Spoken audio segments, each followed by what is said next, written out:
Little brother has taken control, shoveling dirt in every hole. Predators to condemn your soul, watching you and watching me. We're all connected but separated, misunderstood and so frustrated. A million armies of one have invaded, watching you and watching me. We live behind glass curtains and act like nothing's wrong. Soon you will belong. I know you're out there somewhere. We've watched you for so long. We wait for you to fall. We'll expose you all. I know you're out there somewhere watching me. The little brother wants to make headlines, be immortalized. Everyone's got an electric eye with the digital spies. They've watched you for so long. I know you're out there somewhere watching me.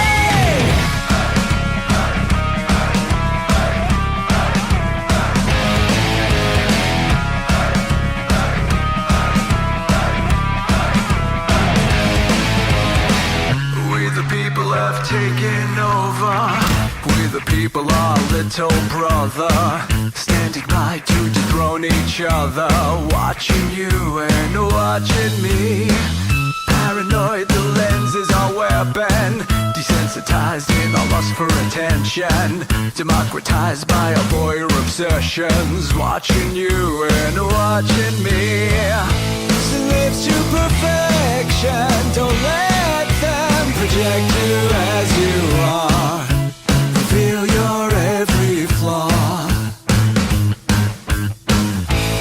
I know you're out there somewhere. We've watched you for so long. We wait for you to fall. We'll expose you all. I know you're out there somewhere watching me. Little brother wants to make headlines, be immortalized. Everyone's got an electric eye with the digital spies. They've watched you for so long. I know you're out there somewhere watching me.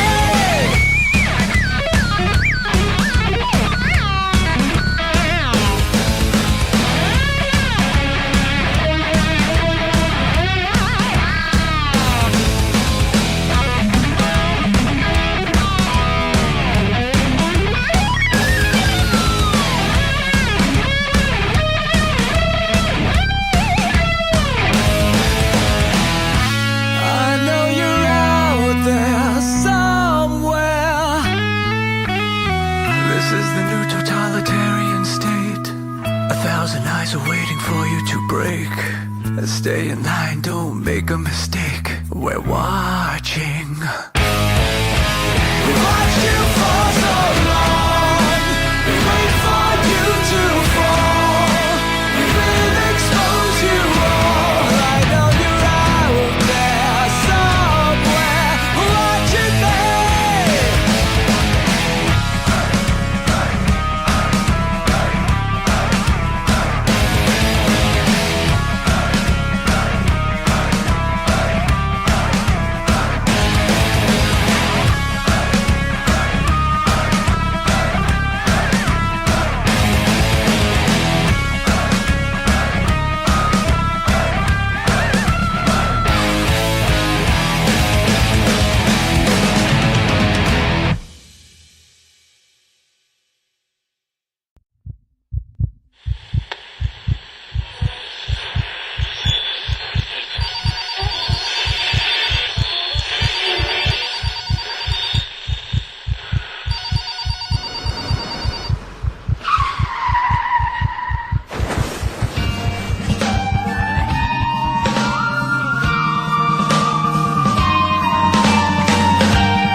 Let your experience begin right now.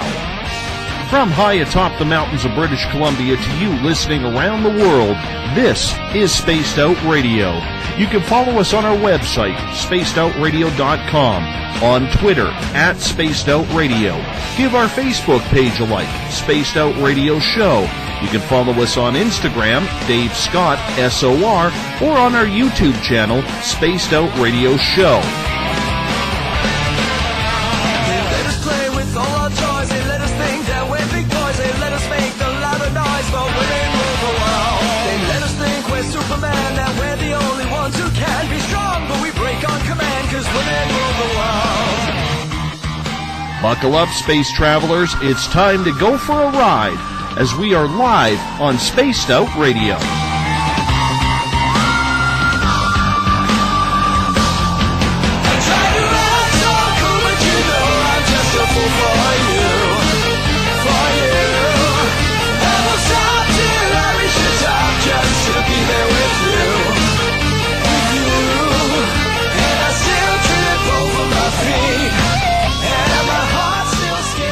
Ignition sequence start. 6, 5, 4, 3, 2, 1, 0. Said the deeper I go, the deeper I fall.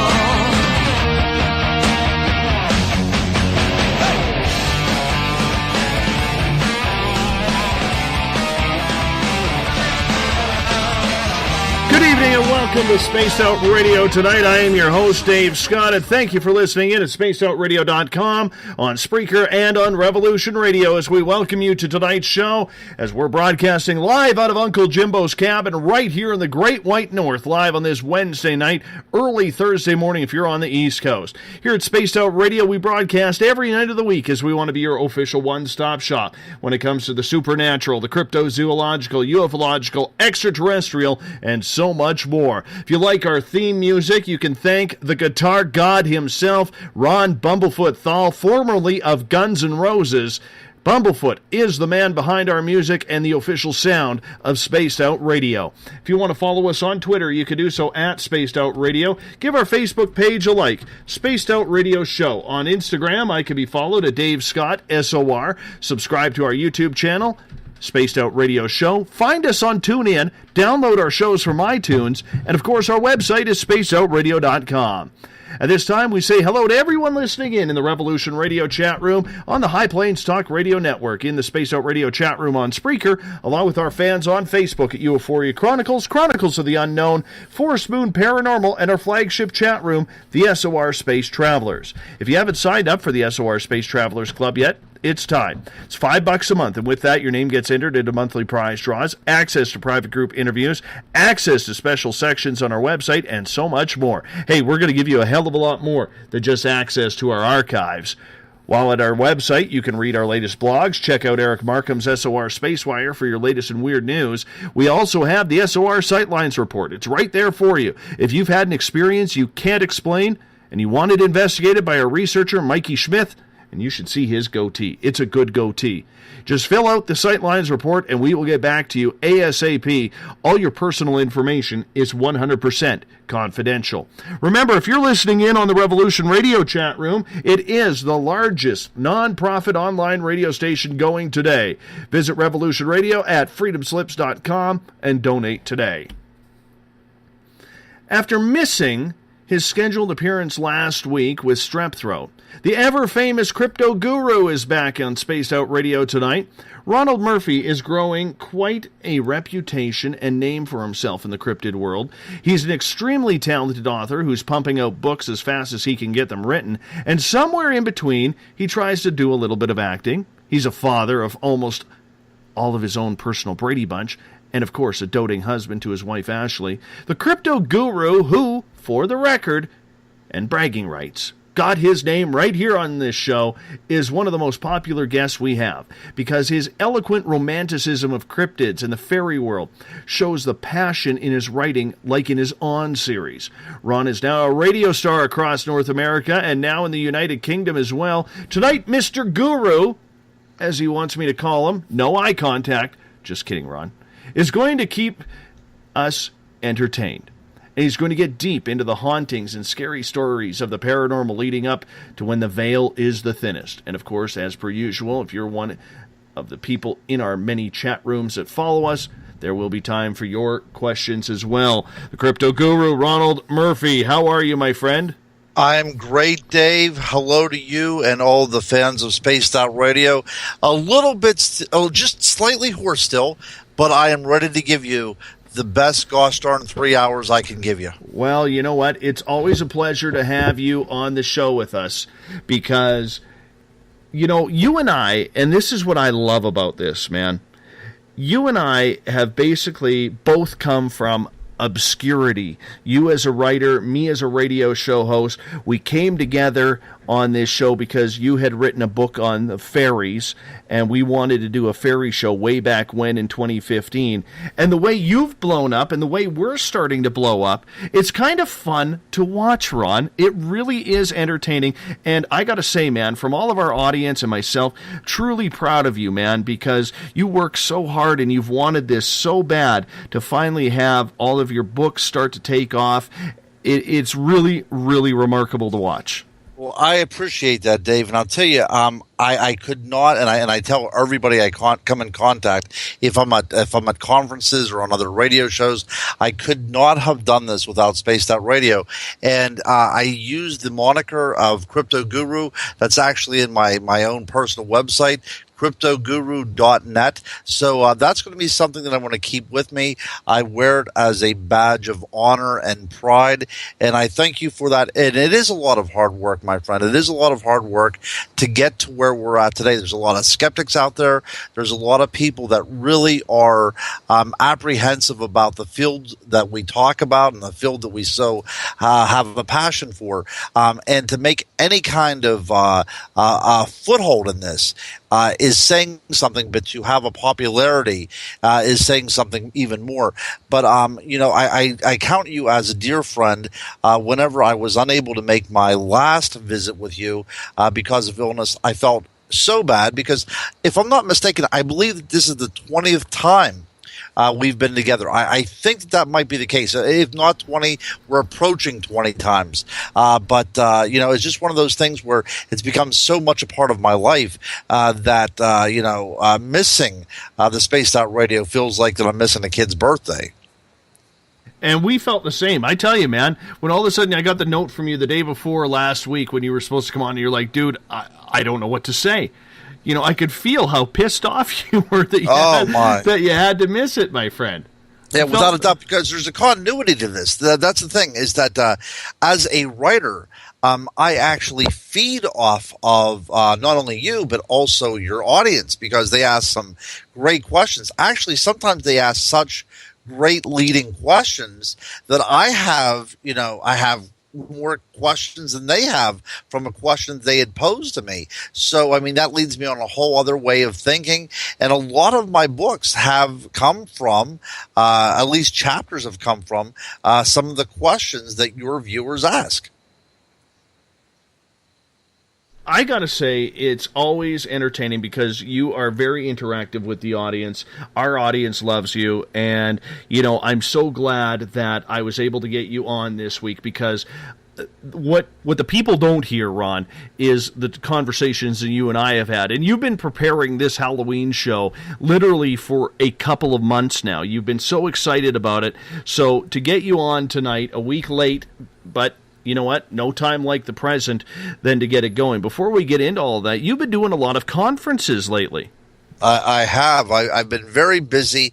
The last one that I did was about 100 or so miles away from where I live now. It was in a place called Beaver Creek, Ohio, and I spoke about the paranormal qualities of Bigfoot.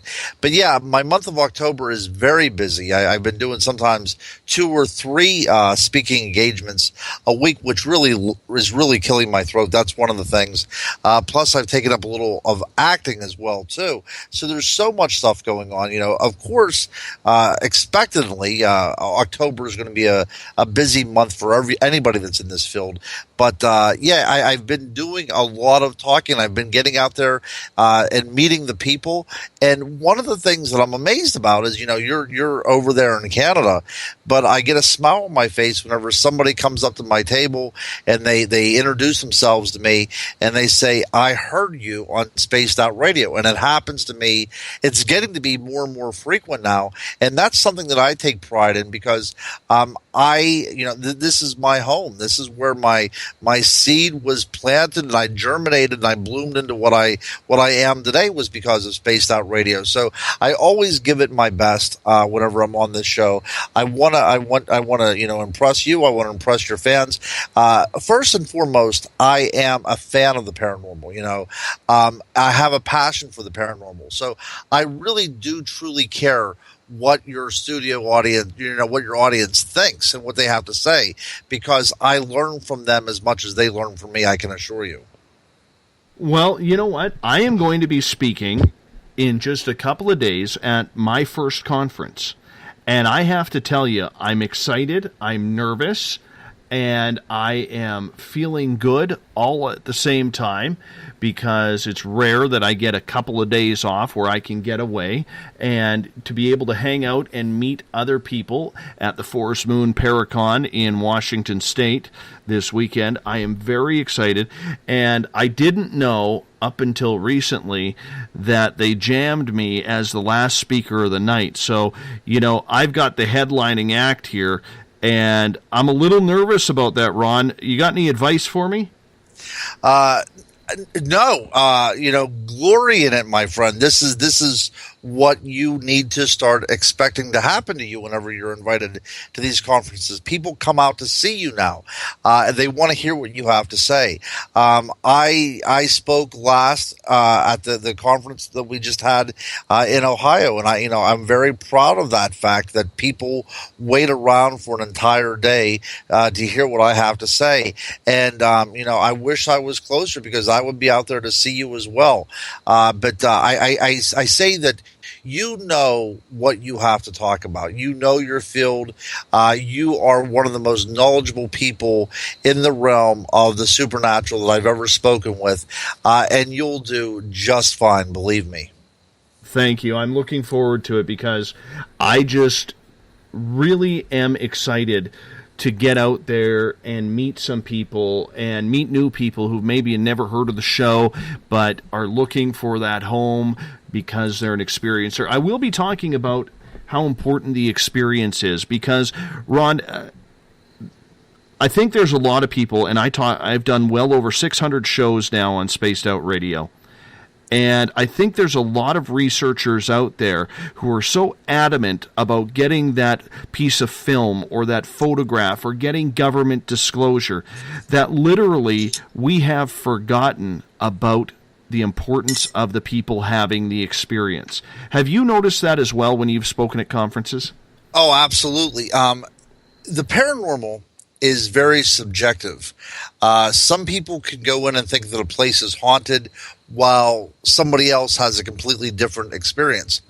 So without including the human element in what we do, if we make it entirely scientific or entirely conspiratory, we are losing that crucial human component that we desperately need, because you have to understand, when we talk about the supernatural, the reason why we're interested in the supernatural is because of the humanity inherent in it. The supernatural is a mirror in which we see ourselves reflected. Some people that look at it and they see it as, bogus, that's more of an indictment to their character than the field in which we are in. There was a lady. I had spoken about the attributes of Bigfoot in the realm of the paranormal. There's two camps out there. There's a camp that it's completely physical, and there's a camp that it's completely metaphysical. And these two two camps don't get along with each other very well. So I spoke for an hour about the possibility that this thing that we call Bigfoot could actually reside in both spheres of being. That it's a completely terrestrial creature in its one dimension, and whenever it comes over to our dimension, it can have these other attributes that are very ghostly and very tenuous at best in our realm. And I also gave some ideas and some theories of mine that infrasound and pheromones may also cause us to see this animal as completely metaphysical. But a woman came up to me afterwards, and she told me a very interesting story that for over the course of about a month, there was a Bigfoot that actually materialized within her house. And she said at first it was extremely shocking and extremely frightening. But the first thing it did whenever it materialized is it said, "Don't be afraid," and they said it from a psychic. It was a psychic implantation into the woman's mind not to be afraid. And then it went on to say that he was observing her. He would follow around and watch her do, the laundry. She actually had a pet name for it and called it her laundry yeti. He would watch her vacuum the floor, and he said, "Aren't you going about doing that the hard way?"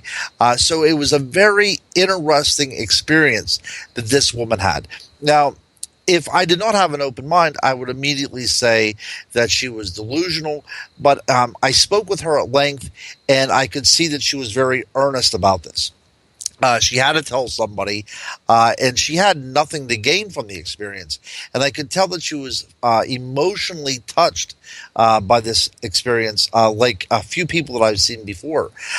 So without talking to somebody like that, without talking to the individual, the experiencer, the person that has had the one-on-one interaction with what we call the paranormal, this field becomes lifeless. It becomes, a textbook of mathematics.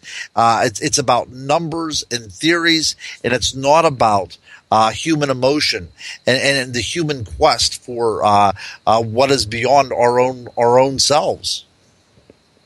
And you know what, Ron? That's why at Space Out Radio we have always used the motto, "We believe everybody." Yes. Because I've never stood in your shoes. I look at my audience here. We got a bunch of people in the chat rooms going and chatting away right now. I've never stood in any of their shoes. Who are we to say that their experience is wrong? Well, that's right. I say this at every time I do a conference. All these experiences are very subjective. You could be to a place and somebody might have a certain sensitivity. We call it a sixth sense, if you will. But some people are going to experience elements in the environment differently than others. So it's very possible that somebody is having these very intimate experiences that other people don't have, but we cannot write them off because we're not sharing these experiences.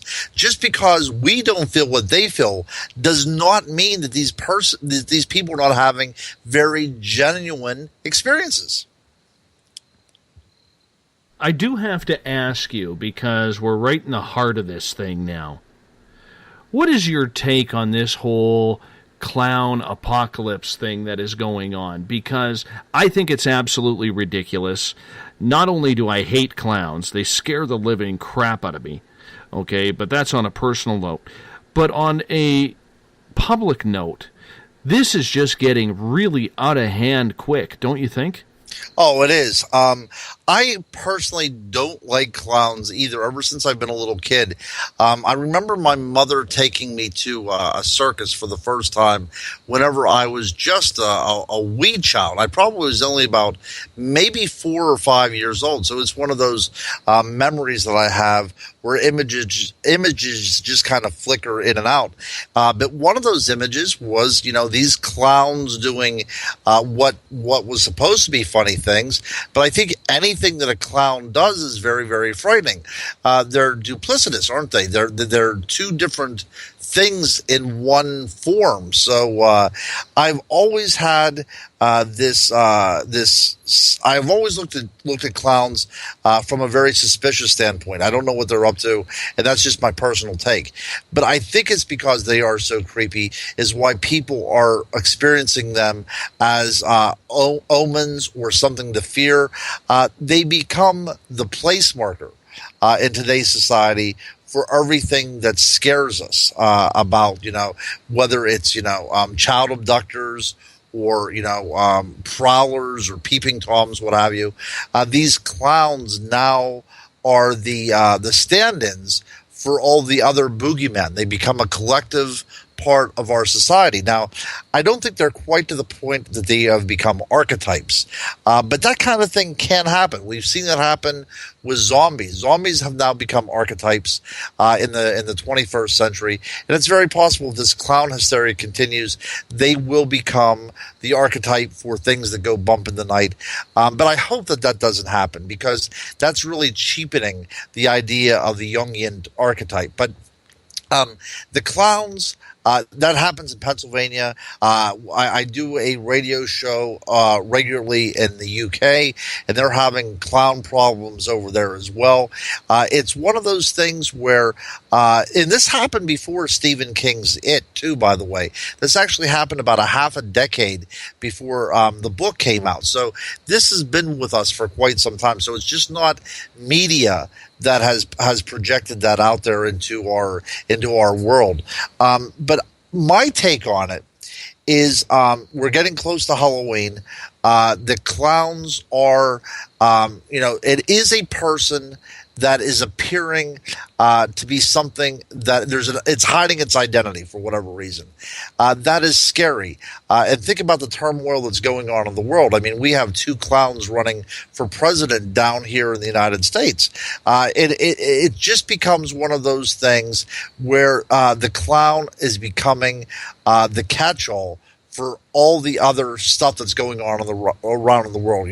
They have become the child abductors. They've become, ISIS members. They've become our political system. These are the things that are lurking in the woods that have two different natures. They are appearing to be something that they actually aren't. And that's just my take on everything. As a folklorist, I've seen it happen before with the idea of, picking up a hitchhiker whenever there was back in the 60s and 70s. There was boogeyman hitchhikers that would, the Good Samaritan would pick up somebody along the road, and of course they would be killed by a hitchhiker with a hook for a hand, and all this other kind of stuff. So the clowns have now become what all those other urban legends were in the past.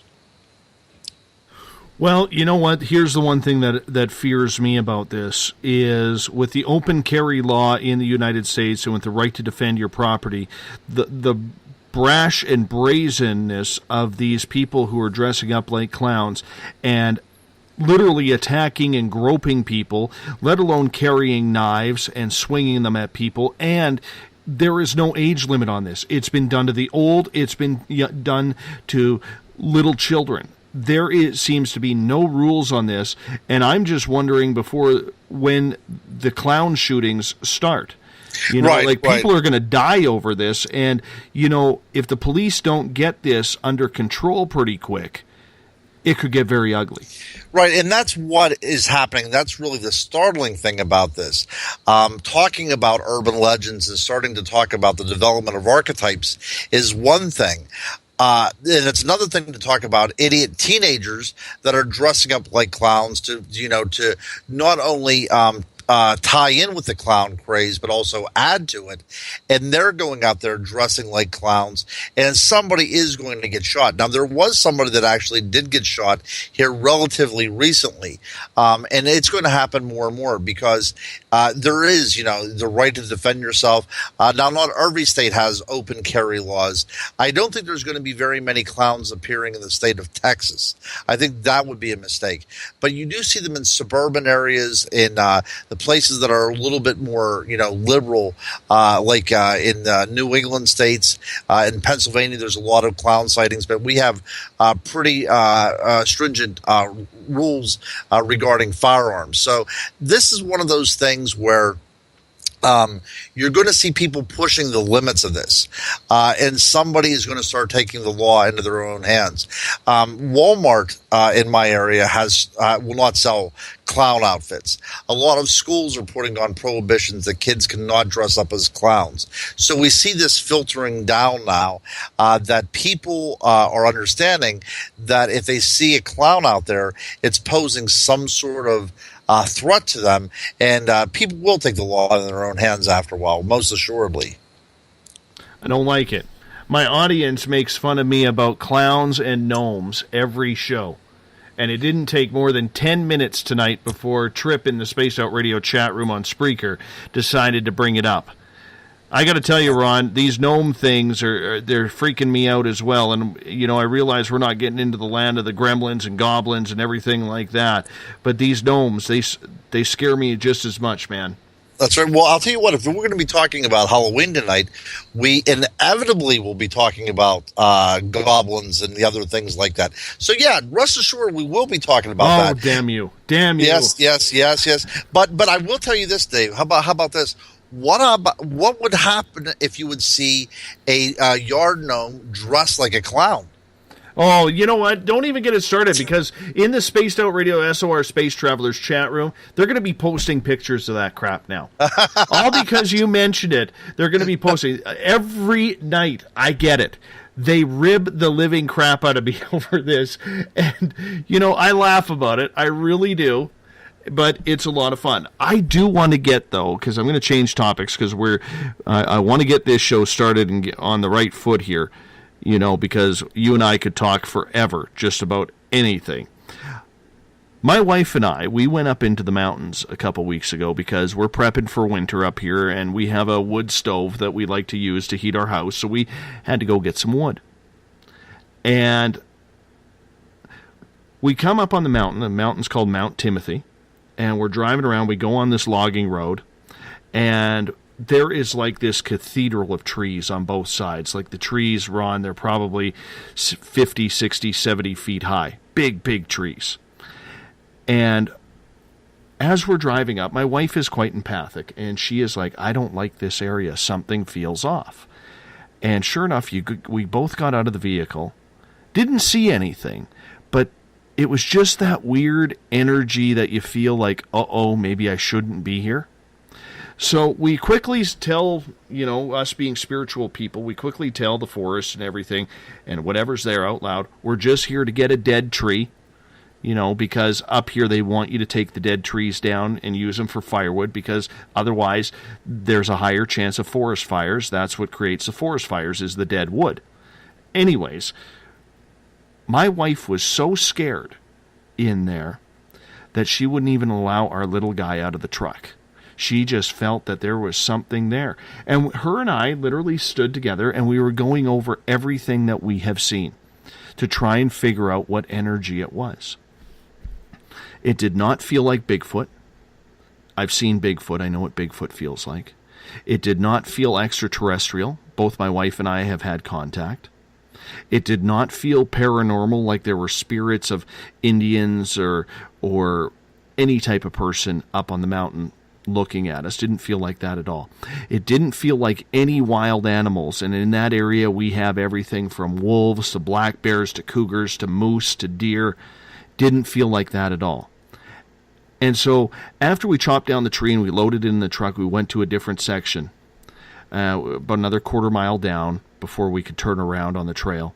And we got out, we saw another dead tree, and we're thinking, we might take that one as well. And we got out. My wife is like, we got to get out of here. This just does not feel safe. Once again, she would not allow our little guy out of the truck. And the little guy's like, come on, let me out, let me out. You know how toddlers are.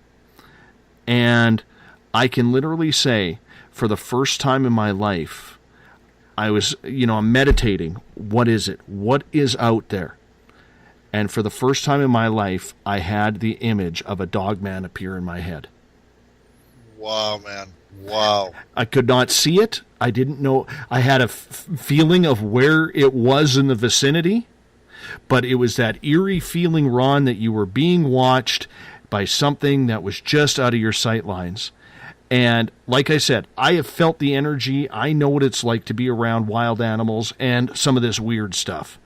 Okay? But on this occasion, I have never in my life felt that before. And I felt like we were being watched by Dogman. And the funny part about it is, here in British Columbia, as far as I know, I have not found a single Dogman report in this province. And I've talked to First Nations people in my area, asking them if they've ever seen or heard of Dogman in this area, and all of them have said no. So I don't know if that was my fear.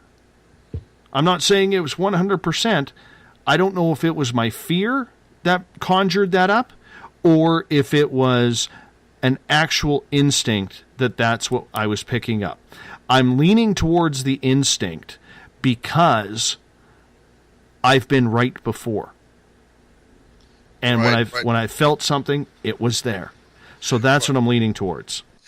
And that's an extremely interesting story. I am so glad that you shared that because the book that I wrote, The Unexplained World of the Chestnut Ridge, the book that first brought me on to your show, I related a very similar story whenever we were investigating a site that was there was a lot of reports of dogman activity in that area. And I remember I was with a partner. We heard something moving in the tree line.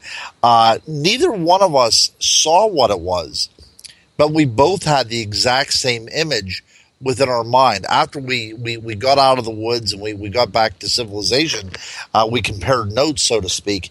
But while we were in the woods, we didn't see anything. We heard movement. We heard growling, or at least we thought that we audibly heard growling.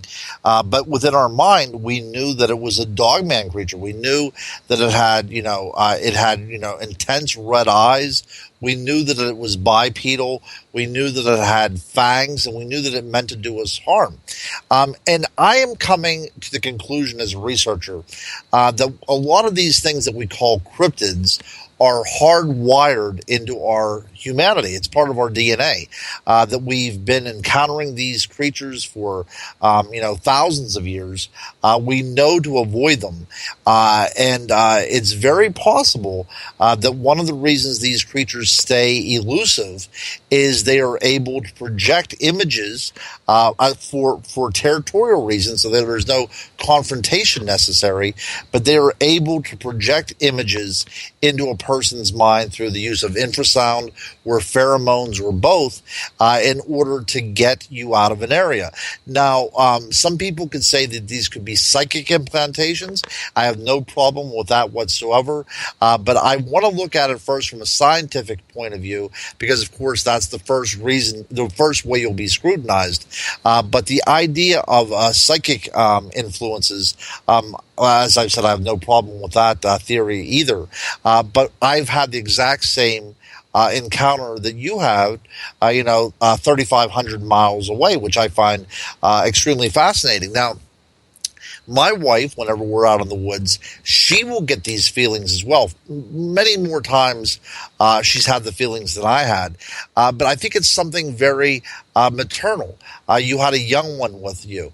And usually when we're out in the woods and she gets these kind of feelings that something's out there, we usually have our children with us. And I think it's a very instinctual reaction to a stimulus that's in the woods, which is a strange place, and that a mother wants to get their children out of there. It's a flight or fight response, and I do believe that women are more attuned to this than men. Although I have in some instances felt this exact same thing. But it is interesting, my friend. By you sharing this story, it only goes to show and reinforce the idea that what we're dealing out there, again, is very personal to the person experiencing this. What do you think about the energy of it, though? That people such as myself and others out there, even the lady who picked up the energy of the Bigfoot that manifested in her home. Do you believe, Ron, that the energy can pronounce what is there? Yeah, I think so. Now, there's two ways to look at it. There's either the energy manifesting because there is an entity doing it, or that there's a projection from the person themselves in some sort of thought form. To think from a very Eastern type of philosophy, you could call it a tulpa, this kind of projection from the mind into the world. I think there's credence to that as well. But whatever is going on is worthy of study. I mean, it's worthy of true psychological study, scientific study, metaphysical study, quantum physics study. Everybody should be involved in this. Just to offhandedly say that, people are talking about Dogman or Bigfoot or Ghost and shrug it off and say, they're lunatics. You are losing a lot of good evidence and a lot of good science. Something could actually propel the scientific world forward if people would just listen to these people. And I think that there should be more open minds out there. But the idea of this energy, I'm not sure exactly where this energy comes from, but I guarantee you, I promise you, there is an energy involved some way. Now, of course, I work with the idea that there's fairy activity out there, and fairies are said to manifest themselves through energy. And a lot of people talk about portals and talk about inner dimensions and things. But if you look in England, for thousands of years, people talked about ley lines and earth energy centers. And that might be what we're talking about here. We might have to talk in the vernacular of people, 3,000 years ago. And we might have to get back to the basics and say these are earth energies and earth entities that we simply do not understand. And every now and then they interact with the world of the living, with our world. I have a question from Eric Markham, our resident space scientist here in SOR land. He is asking, Ron, could the energy be there in the waveform, but when the observer is present, the waveform collapses and is seen as whatever it is in the observer's subconscious? Yeah, see, that's I'm very keen on the idea of the ability for certain creatures, certain entities to project themselves or to manipulate the unconscious of the person. So we would view it something different than what it actually is. If you think of the Cartesian theater of the mind, Rene Descartes, who died in 1650, I believe, he had the understanding that stimuli in the environment is projected into our mind, and we construct it in our mind. So there is an outside stimulus, and then we construct that stimulus as a response in our own mind and give it the form. So it's like you have a movie theater in your head, and you are the director and the editor and everything else. Somebody gives you the script, and you put this movie together, and then you watch it yourself. I mean, that's very technical, and a lot of people think that's hokey. But if you would think of the idea that everybody is going to experience something personally, like every experience is going to be very personal. I do think that the ability to project thoughts into people is a possibility. Infrasound that I've been working with now for about a year and a half. It's been proven that infrasound does have these capabilities. And the reason why we know that infrasound has these capabilities is because they have military applications. And anytime there's military applications, there's going to be testing involved.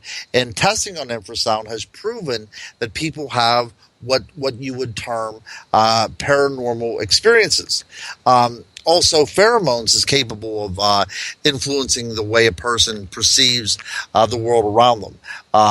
So, yes, if these animals are completely terrestrial and they've developed a territorial or defense mechanism by the use of infrasound and pheromones to alter the way people think and feel, I think that that's a great way for a self-aware animal to remain elusive. Now, on the flip side of that, these are metaphysical creatures, and I've been looking at certain ideas and certain theories into this as well, too. That is it possible that these creatures are able to change their visible wavelength into ultraviolet wavelengths or into infrared wavelengths? There are some theories out there that people that see faeries with wings are not actually seeing wings. That's just what's put together in our mind. But these are actually energy vibrations from the entity that we perceive as wings, but it's not actually, a winged creature out there. Very interesting question by your listener. Something extremely worthy of study. And as of right now, I am kind of up in the air. I'm up in the air with it, to be totally honest. Another question from Galen. She is saying, is it not like meeting anything so different? And since we have no reference for it, is it just a feeling? So intuition or some sort of psychic impression, and I'm not talking about psychic in the sixth sense type of a word, but psychic is the way our mind interacts with the environment around us. Intuition is real to me. It is genuine. It is a part of who we are. And that doesn't make the experience any less real or any less genuine if, it's an individual perceiving that stimulus and constructing it within themselves. That experience to that person is very, very genuine and very real to them. So, in answer to that question, it's personal. It depends upon the person getting that stimulus and the way it's going to react to it. Joe has an interesting comment in the SOR Space Travelers. He's basically saying, the strange feeling you get when you think something is watching you in the woods is bred into all humans. All of our caveman ancestors that were able to sense danger were able to breed and pass the sense on to their children. The ones that didn't sense the danger were eaten and killed. That's right. Exactly. That's a very a crucial observation that was just made by your listener, and that is the gist of this whole thing that we've been talking about for the last 15 minutes. In order for these creatures to be able to project these images into us, is the result of an evolution that we've had together as species. These are something that we've been dealing with now since we become human. And I think that happens even today. So many people go out into the woods and are never heard from again. I've done research before in the Scottish Highlands, and everywhere you look up there around Fort William, there are missing person posters that people went out and never were heard from again. In the United States, it happens all the time. I'm starting to believe that a lot of these people go out on hikes. They have the feeling that they're being followed or they're being watched, and they endeavor forward until they have a meeting with one of these creatures, and they're simply never seen from again. Mm-hmm. I think it's very, very intriguing nonetheless. Galen has a question. Do you think any of these Dogman, Bigfoot, or Yeti are deep thinkers? If they are terrestrial, in about the past 2 years, I've come to the conclusion that yes, they are, to the point that they probably have some sort of culture, and not a proto-culture like the chimpanzees would have, but I'm talking about an actual culture that they are able to pass on the knowledge of what a human being would mean to their race. So, it's above an animal way of thinking. It's not quite to the capacity where there's villages going on and that kind of thing. And it might be possible they don't even have a language. Although the research of Ron Moorhead and the Sierra sounds and those recordings seem to suggest, and these are genuine recordings, that there is some sort of vocabulary in the world of the Bigfoot. If that is the case, then with speech, there is definitely going to be intelligent thought, and these things could be deep thinkers. Very much. I mean, there's no reason to think that that a Bigfoot does not pull up a stump and look down at a small little town below it and wonders what the hell those people were up to. There's no reason to think that this doesn't happen. Scary indeed. Nonetheless, always keep your eyes open when you are out in the forest. That is for sure. That is definitely for sure. That's right. Now, the thing about the Dogman, though, I ever since these things have been reported, there has been an idea that they are predatory, that they mean harm to people. Not so much with Bigfoot. You know, these are, to the First Nations people, they're seen as magical entities. But when we're dealing with something like the Dogman, since the very beginning of reports of the Dogman, they've always been seen as, confrontational, animalistic, bestial. They've always seemed to be very antagonistic to the human population. So if there are these different types of creatures out there, I think that if you get a feeling out in the woods that you're being followed, you're being watched, those are programmed into us for a reason. The reason was it was to keep us alive when we were still, in the forest with the animals. Whenever you get those kind of feelings, I say it's always best to err on the side of caution and get the hell out of there, because you have no idea what might be out there. And people do. You read the book, Missing 411 by Paulides. There are people out there that go missing all the time. Could it be that a handful of these reports are people that have encountered a Dogman or have encountered a Bigfoot? Mm-hmm. I can tell you this, Ron. When I go out into the forest now, I don't carry bear spray, I don't carry a gun or anything like that. I'm bringing tennis balls. Just in case Dogman comes, my friend, I am throwing a tennis ball to see if it'll chase it down. I'll bring some milk bones as well, just to make sure. Yeah, I think that that's probably for the best.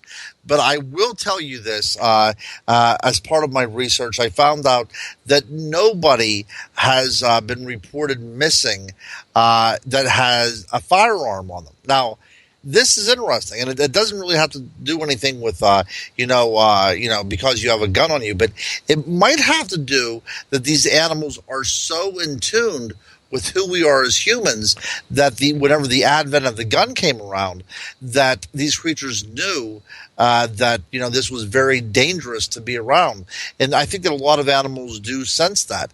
I've done experiments before.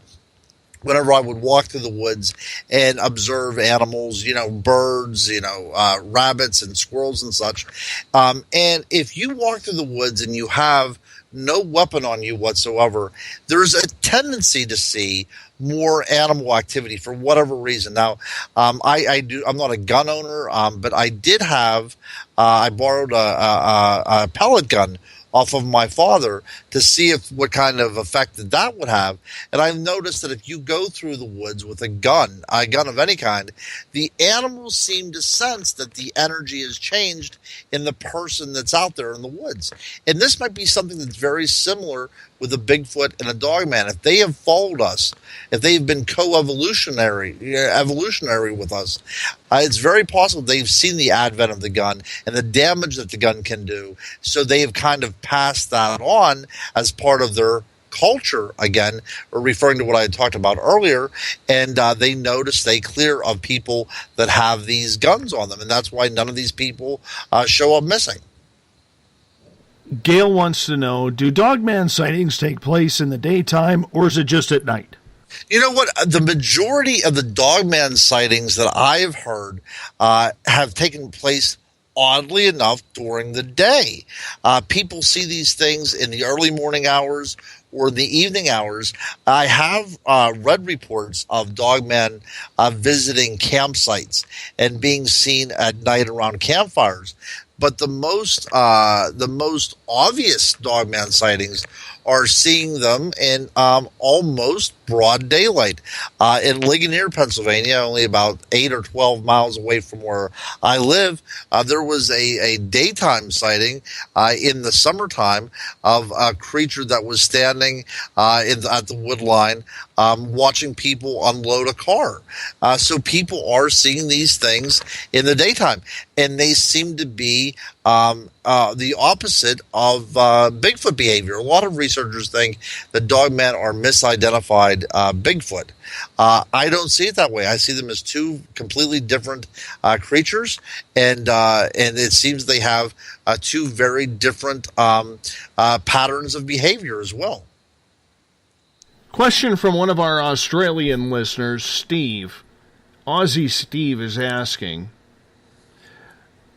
Ron, do you think dogmen are creatures that are only unique to North America? Have there ever been any sightings in Australia or around Asia or anywhere else? Well, if we think of the dogmen, and I think one of the reasons why we call them dogmen is because there's an intelligence to them. So if we have dogmen, and that's just the name in North America, in Europe they would have been called werewolves, because the WER is a medieval term for man. So a werewolf is actually a man wolf, which is actually a dog man. If you would expound on this a little bit further, so dogman sightings have been as far as Romania up into Ireland. There was places in Ireland that were supposed to be the haunts of werewolves. Throughout the Middle Ages. So it depends upon what we call them. But Australia is one of these unique places, isn't it? It's so cut off from the rest of the world out there in the middle of nowhere that they have the Yowie, but it's not really a place set up for true mammals, is it? And that's interesting. I would love to get down there, and I would love to study in Australia for a bit. That's one of my dreams. I'm not sure if it will ever come true. But Australia is very unique, Steve. I would think that there are no dogmen, because it would be very difficult for them to get there unless they were completely metaphysical and they kind of project themselves out of the viewer that's there, and somehow they were brought there psychically by the Europeans, which is a thought. But one of the interesting things too about the Yowie is, how did a bipedal, seemingly hominid creature get to Australia? Did it get there whenever the landmass was still connected in Pangea? I find that hard to believe, because there was no evolution that went any further than that. So we're talking about very, very ancient development of the world. So it either was taken there by human explorers some 40,000 years ago, or if there's an intelligence to it, it got there separately from human beings as part of an exploration. So if Yowie is a truly flesh and blood animal, that's a bit of a conundrum, because how did it get there? We have about 4 minutes before we go to break, and Paul has a great question. And he is asking, Ron, what do you know about the lizard man in South Carolina? I mean, there were news reports saying that a woman got attacked in her car, ripped the metal bumper off. Obviously, it didn't like North American models, But on a serious note, lizard man has been seen quite a few times. It has. If I'm not mistaken, I believe that's Scape or Swamp down there. And it was reported that it did attack. I think one of the first times it was seen was by somebody that had a flat tire, and they were attempting to change the tire, and this thing came out of the swamp and scared them away. But cars have been, damaged by the creature. Subsequent DNA testing was done, and it was found out that it was a saliva from a dog. Some people have examined the tracks, and they think that it's from an alligator.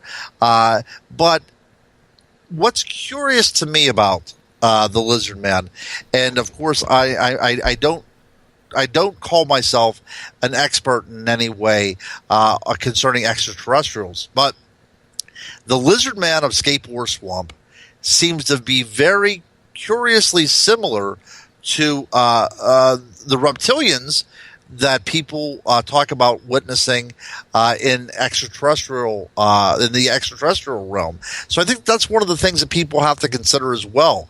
That maybe this creature comes and goes because it's of extraterrestrial origins.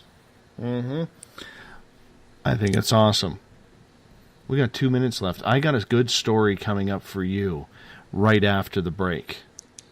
And it's a good one. It's locally here. Mike Schmidt, who is in the Spaced Out Radio chat room tonight, he had a really weird feeling out in the forest one day, and he goes hunting for grouse and rabbits and, nothing too big, just not his style. But he had a weird experience, and we talked about it. And yes, I'm doing the whole lead-on thing here, Ron, because we have to build it up. The suspense, my friend. It's all about the suspense, and we'll break that down. I'm feeling it, Dave. I cannot wait to hear this. And you know what? We'll break it down right after the break because I absolutely love this story, and we'll see where it goes right from there. But it's good to have you back on the air. The Crypto Guru's new website is cryptoguru.net. You have to go to it. Ron's building it. You can find all his books there, his research, pieces of writing. It's really, really cool. And I'm glad to say that, Ron has been a part of us for almost 20 months now. So anytime we get the Crypto Guru on, it makes for a very, very good night. We'll be right back with more of the Crypto Guru, the Haunted Edition, right after this on Spaced Out Radio. Looking for news beyond the mainstream news? Head to spacedoutradio.com and check out the SOR Spacewire. This is Spaced Out Radio's Eric Markham, News Director for the SOR Spacewire. Daily, I will bring you intriguing stories and outlandish reports from what's going on around the world. UFO sightings, paranormal activity, conspiracies, alternative health, and so much more. And if you have news, email me at news@spacedoutradio.com. Hi there, I'm Butch Witkowski, lead investigator with U4COP. On the final Monday of every month, you can listen to me and host Dave Scott on Spaced Out Radio's Strange Days. We're going to get to the heart of the matter when it comes to what's happening out there. People are seeing and experiencing things from ET contact to Bigfoot, and I want to hear about it. Your experiences are what we investigators need to help solve these unknown mysteries. So tune in at spacedoutradio.com. Have you had an experience you can't explain? Had a run-in with ghosts, maybe Bigfoot, or seen lights in the sky? Hi, I'm Mike Schmidt from the SOR Sightlines. I'm here to investigate your sighting. Head to spacedoutradio.com and fill out a report on the Sightlines. All your information is 100% confidential, and I will help you figure out what you've been seeing. File your report, and let's find out the answers together. Visit purpleplates.com today. For over 40 years, the Purple Energy Plates have been delivering amazing results for their many customers. Inspired by the great genius Nikola Tesla, the harmony, healing, and energetic effects of the plates have proven over and over to be beneficial and often miraculous to thousands of customers. With their money-back guarantee and the many benefits, how can you afford not to get one? Check their site for daily specials and choose from their many energy products. You won't be sorry. Visit them today at purpleplates.com for mind, body, and spirit, and expect a miracle. Strange creatures lurking in the night, the sounds of wood knocking in the forest, odd happenings right out of a fictional world. These are the reports I love. Hi there, this is author Ronald Murphy, and I would love it if you join me and Spaced Out Radio host Dave Scott the second Wednesday of every month on our journey into the unknown land of cryptozoology at spacedoutradio.com. From Mothman to Frogman and everything in between. Hey, they don't call me the Crypto Guru for nothing. Are you interested in advertising on Spaced Out Radio? Head to our website at spacedoutradio.com and click on our advertising tab. There, you will find an assortment of ways you can get your product out there with us, from radio commercials to banners and social media. Have a product you like our hosts to endorse? We can do that too. Visit spacedoutradio.com for more details. From British Columbia to Northern California, Pacific North Weird has Cascadia covered. Check out our feature videos at spacedoutradio.com, where I, Vincent Zunza, and my super sleuth partner Alexandra Sullivan track down the weird and strange stories from around the Pacific Northwest. From Bigfoot to Mel's Hole and everything in between. This is what makes life exciting. So why report the normal when we can report the Pacific North Weird? Right here at spacedoutradio.com. Oh, there's only one way to rock. Loud and proud. In high definition. Radio 702 rocks. Las Vegas. Have you ever had an extraterrestrial experience? One you just couldn't explain? Well, maybe I can help. Hello, I am Samantha Mullet. On the second Tuesday of each month, I will join Dave Scott on Spaced Out Radio to bring a human aspect to ET contact. It's something I've lived with my entire life, and I'd love to help you understand. Let's share our experiences. The ET Experience, the second Tuesday of each month, only on Spaced Out Radio. Hi there, this is Jolene with Reveal Reiki and Readings, and I want you to relax. Let me help you chill out and get in touch with your body, mind, and soul. In this busy world, sometimes we need to let go, and this is where I can help. Visit my website, rivuletrr.wix.com/rivuletrr&r. Every Saturday and Sunday night, as Dave Scott wanders aimlessly in the wilderness. You can come hang out with me, James Tyson, in Spaced Out Weekend. Starting at 9 p.m. Pacific, midnight Eastern, I'll take you along as we talk with some of the best experts in their fields. SpacedOutRadio.com is the place to find us. So sit down, relax, put your feet up. Enjoy the topics like the paranormal, supernatural, intuitiveness, and so much more. Hope to see you there. Hi there, this is your psychic medium, Joanna, and I would love it if you would join us every other Sunday on Spaced Out Weekend. With host James Tyson, we'll bring you personal psychic messages on two mediums and a large. Questions about love, life, career changes. We would love it if you would come and join us live. Call in and listen in for the experience. Allow us to open the doors to your other side. Two mediums and a large, heard only on Spaced Out Weekend at spacedoutradio.com. Would you like to become one of our space travelers? All you have to do is click on the Space Travelers icon at spacedoutradio.com. For only $5 a month, you can get access to some great prizes, as well as private monthly shows, newsletters, and a members-only section on our website. Become a space traveler today.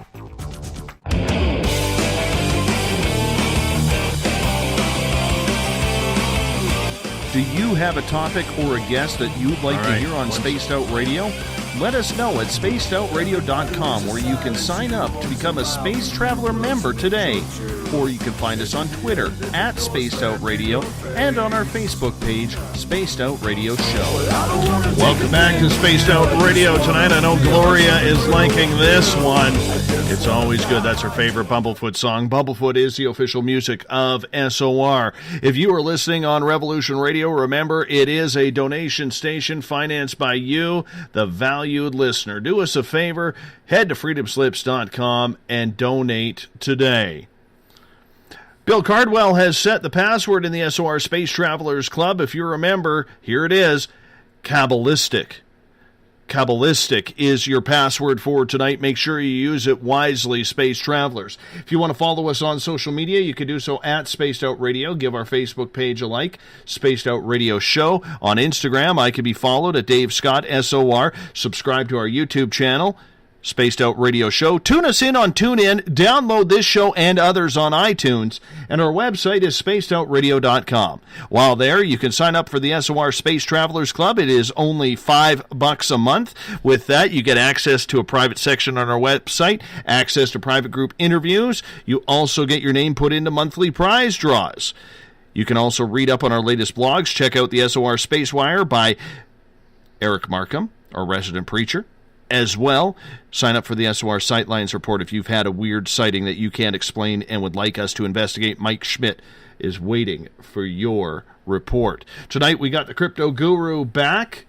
on Spaced Out Radio. He's usually here the second Wednesday of the month, but because he was sick last week, we're bringing him in back this week. Before we bring Ron back on, I do want to remind everyone, tomorrow night on the show, we're going to be talking with members of the Forest Moon Paracon, where I will be this weekend speaking in Washington State, in Concrete, Washington, Forest Moon Paracon. If you're on the West Coast and you want to head up to it, I would love to meet you there. So make sure you head on over there this weekend and check out tomorrow night's show as well.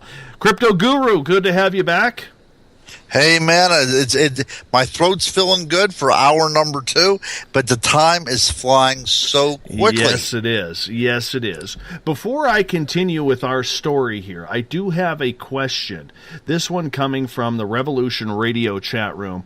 Olive is asking, is Dogman a secret experiment done by the elite military? What do you think? It's possible. People have thought about the chupacabra to be a experiment from the military that has gone awry. It's a possibility. Now, the reason why I think that it is not is because it goes so far back into our world mythologies. From roughly 16,000 BC, we see in a cave painting in France what appears to be a shaman transforming into an animal. In this case, it's not a dog animal; it's a cervid. It's some sort of deer creature. But there was the idea that man was capable of transforming from a human state into an animal state. Now, that being said, the fear of wolves is also ingrained within us. That's whenever we think of Little Red Riding Hood and, even to some extent the Three Little Pigs, the wolf as the antagonist is part of our collective unconscious. They are pack animals. They're intelligent animals. So we fear wolves for that reason. But to think of a wolf in the form of a man with the intelligence of a man, that becomes much more frightening.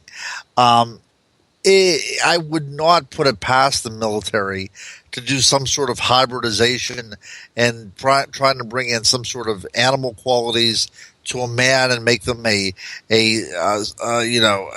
berserker, in a true delight berserker. I have no problems with thinking about that. The military has done far worse. But as a folklorist, I would think that these creatures are the stuff of legend because the impetus lies far back in our DNA memory, in our folk memories of creatures that were right beyond the campfire light that we feared that would prey upon us. Galen has a question here. Do you think Dogman, Bigfoot, all the other cryptids hanging around in the forest are aware of each other's existence? Oh, that's a good... I would have to say that, yes, they probably would, especially if they were apex predators. Apex predators don't like to occupy the same niche in an environment. So there's obviously some sort of territoriality that's worked out between them. Now, it would be interesting as if anybody's ever reported these two creatures fighting, a Bigfoot or a Dogman. But I would think that they would interact in an aggressive manner to each other. We would find, bodies if these were terrestrial animals. If they're not, if they're metaphysical animals, then it's quite possible that they could be seen at the same time. Now, there are reports of Bigfoot seen in cemeteries where hauntings were reported. There are Bigfoot seen in conjunction with UFO landings. Bigfoot seen alongside black cats, the large black cats. It's very possible that all these creatures come from the same substance. it's possible these creatures are all denizens of what I would call the goblin universe. These are fairy elements. It's possible that they manifest themselves in different ways to different people and in different terrains. Extremely possible.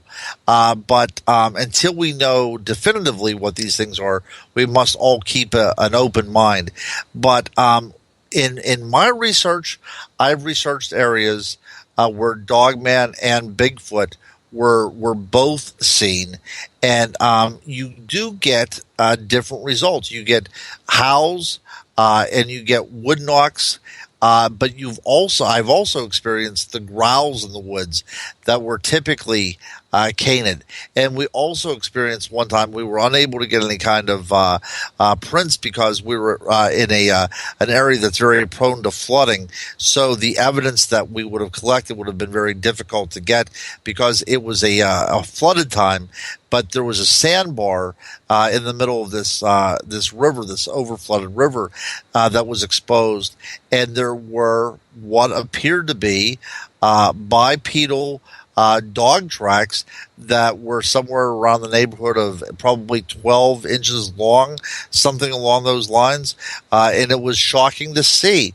But it's possible, from my experience, that people are seeing Dogman and Bigfoot in a very confined area. So even though they are apex predators, and they should, scientifically speaking, not be occupying the same place in the environment, there are places where that kind of reasoning flies out the window.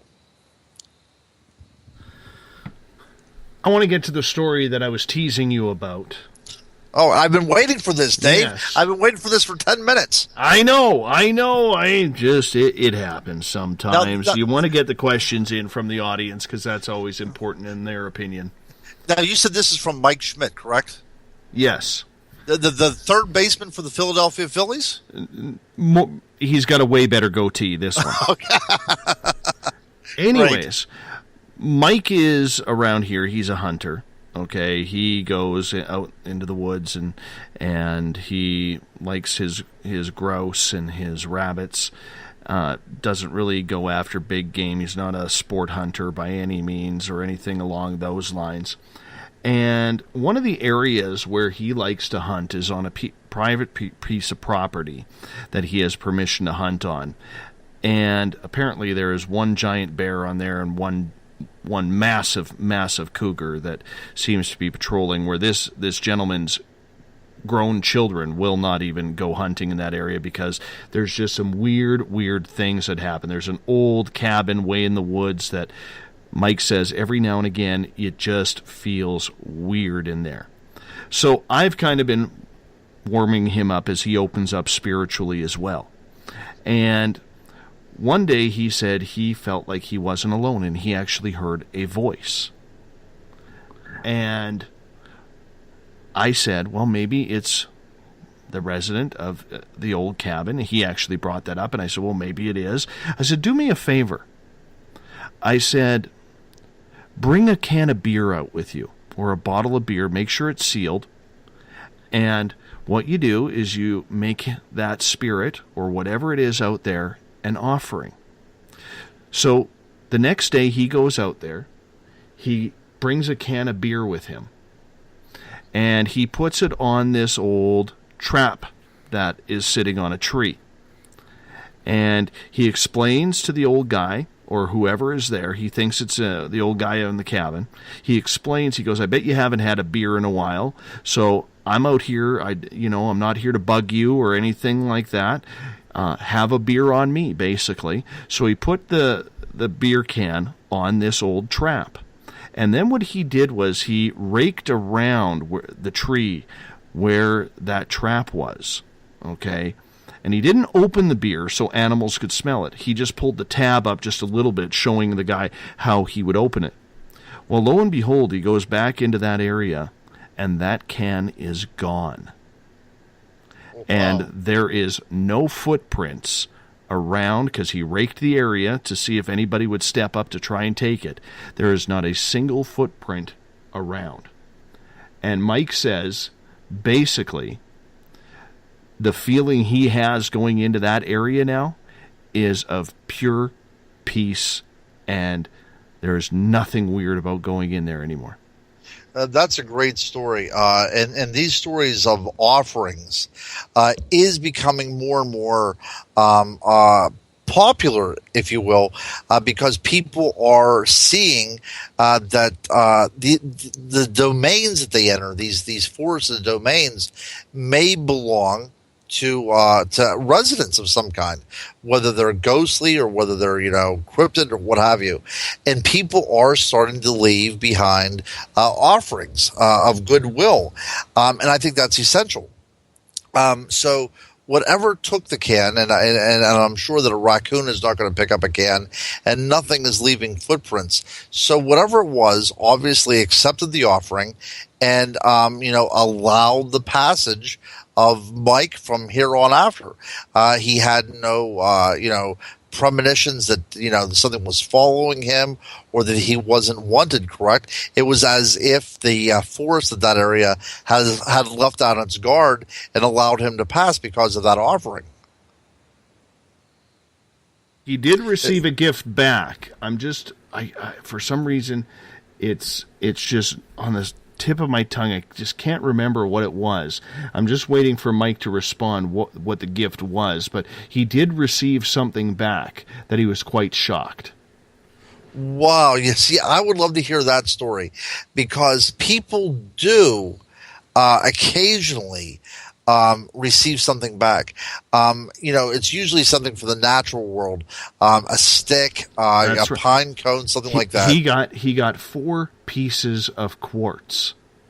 Wow. See, that's an interesting story, because quartz has metaphysical qualities to it.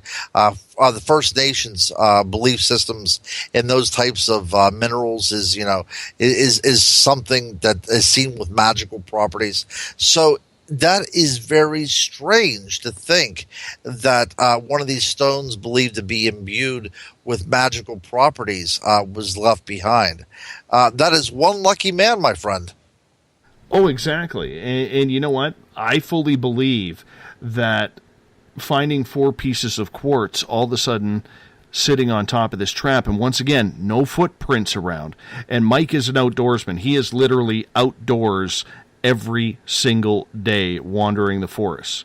And to have that happen to him, I think it's an incredible experience, and it's a real show of goodwill from the spirits that were there to give that back to him, because I think they both now know that he's not there to cause harm or destruction, because, let's face it, we don't know what the spirits see.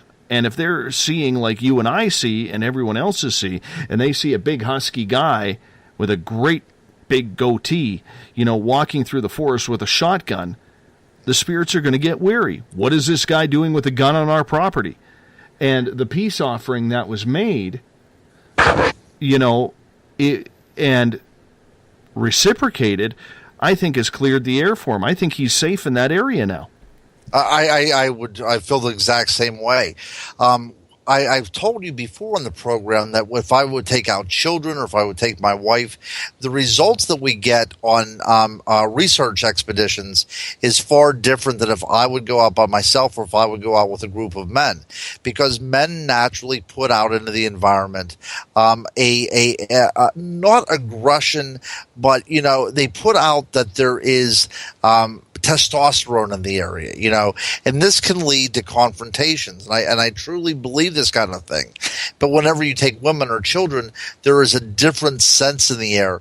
There is a different feeling, and it's not that confrontational type of interaction at that point. So I think whenever a big burly man is out there and he leaves behind something like a gift, this is extending your hand as a peace offering, and I think that the powers that be out there see it just in that way. I keep thinking that one of these days he's going to walk in there, and one of these days that empty beer can is going to be sitting on one of the trails that he goes on. That's what I'm waiting for. And little does he know, and we'll keep this hush between you and me, Ron. Oh, sure. Then when he gets that can, I'm going to steal it. Yeah. Because I'm going to put that in my studio here. Or I would dust it for fingerprints to see what happens. That would be a cool thing as well, because you might actually have evidence at that point. The world, whether it be the spirit world or whether it be the cryptid world or the metaphysical world, whenever that world interacts with the physical world, that is awe-inspiring, and I've seen it happen many times. I've seen it happen in visitations of loved ones after they crossed over, and they come back to tell their remaining family that everything is going to be all right. This kind of thing strikes a chord in the human being, and for the person to leave something like a can of beer, something that simple. Well, it obviously meant a lot to whoever took it, right? I mean, this meant a lot to that person, and they saw it as an appreciated gift. And, so I would keep my eyes out whenever I was there. If you don't get the can of beer back, I assure you that you're going to be getting other gifts back. It might be more natural gifts, but these things are incredibly interesting. In my research, I have seen this happen a handful of times. And I say, I give Mike a great deal of applause over this, because he actually has lessened any kind of aggressive confrontation, and he has actually opened up that world of the supernatural, in which he is now allowed to roam freely in. He's saying that the 4 pieces of quartz, one was sitting on top of the old trap, and 3 were at the bottom, and it was like they were in a mini pyramid. Well, the idea of stone stacking, that's sometimes found around rivers, and it seems to be very natural, but there's an intelligence behind it. An animal will not stack stones, even though that they're available in the environment. It takes a thinking, cognizant creature to do such a thing.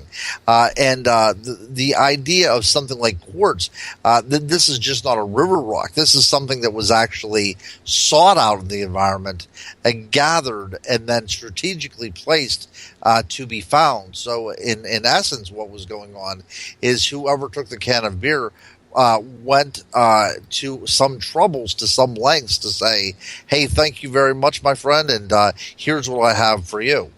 Mm-hmm. I fully agree. And you know what? It's an experimentation that him and I are continuing, and we're going to see where this goes. But I just have a gut feeling that one of these days he's going to be walking along the trail, one of these trails, and something is going to catch his eye, and that can is going to be just sitting there. That's empty, right. Empty, of course, but I'm very, very interested in finding out about this. Because this is an area, Ron, where you got to realize our vicinity of about, if you went 100 square kilometers, okay, our vicinity is maybe 20,000 people. Wow. Okay, so that's 60 miles, 62 miles. If you do 62 miles, okay, the main town is only 2,000 people. So where he is hunting, it's on a gravel road that people aren't traveling unless they're loggers going to a logging camp. There's nobody out there. So it's not like anybody in the wilderness would just kind of meander onto private property, because everybody knows up here, you wander into private property with a gun, there's a chance something could happen. I see. So people just respect that. So this is what is making this story a little bit more interesting as we go along. So I'm curious to see where this is going to go. I'm excited about that. And, it's one of those beautiful stories that we can just keep on monitoring because it doesn't have to end. Absolutely, and I assure you, the final chapter is not written in this yet. There's more to be said between this interaction between Mike and whatever else is out there in the woods. I'm just curious if it's spiritual, like the spirit that he was feeling of the old man in the cabin who is said to be still there. If it's that, and ghostly, or if it's maybe something cryptid. Maybe it's Bigfoot, maybe it's something else. If anything, I would say it would be Bigfoot in this area. Right, but I like the idea that it was a can of beer, something that, meant to something to somebody in life. I like the idea that it was a can of beer, that somebody had to physically open it, know what it was for, and then there was also this verbalization about what was going to take place. So it seems to me that it's pointing more to a ghostly human type of encounter than a cryptid encounter. At least that's my take on it. Mine too, but I always like to throw the Bigfoot stuff in there. You have to. But how nice that was for him to do that. You could think, and nobody knows what death is like, about crossing over or anything, but the spirit of the person that is clinging to that area might be clinging to that area for his own, individual reasons. He might not have want to have crossed over. He might be so at home in that place, he doesn't want to quite say goodbye yet. So for somebody to leave him a gift, that's like saying, we know that you were here one time and you were appreciated, and we still appreciate it. Actually, that kind of overture might have helped that ghost, if you will, pass over to the other side. You never know. But one thing, another habit I've got him into is, like, Mike's a smoker, and there's no debate on that. And it's one of those things where, the one thing that I know is tobacco is considered an offering when it comes to spirit and when it comes to cryptids like Bigfoot. It's a peace offering. It goes back to First Nations. That's where I learned it from, that it is a very, very strong element, the smoke that comes from tobacco, in regards to, saying that we're not here to harm, we're here to sit with you and hang out, we're here to respect you. And he's been doing that since then, and very rarely has he actually had an issue since he started doing that. And also, the other thing that he is doing when he is out in the field hunting is he is saying to nature and saying to the animals out there, and there's a lot of animals here, okay? He is saying, I am not here to harm. This gun that I am carrying is not here to harm you. I am here. This is what I am looking for. I'm looking for food. I'm not here to harm you at all. Please show me some respect as I am giving you the respect back. He hasn't had a single problem. There you go. And that goes back to what I said as well, too. There is a different energy whenever somebody goes into the woods unarmed. The animals definitely pick up on that. I know, that's a very Buddhist belief, to wish goodwill to all living things. And, that's what a lot of practitioners of Buddhism do. They wish, peace and happiness to every living creature. And I think that there is this incredible chain of being, this interaction, this interdependence upon every living creature on this planet. So whenever we go in there with a gun, it's kind of suggesting that we want to dominate and subjugate the fellow living creatures out there, and to put goodwill out into the world and say that this is not my intention. This is not a trophy thing that I'm looking for. I'm not trying to kill you just to kill you. Well, that's a very First Nations point of interaction as well, too. Also, I like the idea that whenever you and your family went out to collect wood, you were collecting dead wood, discarded wood, things that was naturally fallen, so you didn't have to kill anything. And that's one of my problems where I live right now, is because every time I hear a chainsaw, that really kind of turns my stomach, because you are imposing yourself onto the natural world. And, there's really no reason in 2016 to have to go do this anymore. There's plenty of, deadfalls and things. Absolutely. But even the dead trees that are still standing, that's what we take down. Yes. Yes. It is something like I believe up here it is a $10,000 fine or more for knocking down a live tree in the forest. Well, see, you Canadians have everything going for you, and I love that idea. We do not have that around here, unfortunately. And you have old growth up there. We're on like third growth, and you would think that people around Western Pennsylvania or in the eastern part of the United States would appreciate trees growing, but nobody sees it that way. So there's always these hungry chainsaws devouring what is left of the forest that is trying to reclaim itself. But I do have almost a belief in animism whenever it comes to living things. I think that all living things have an intelligence to them.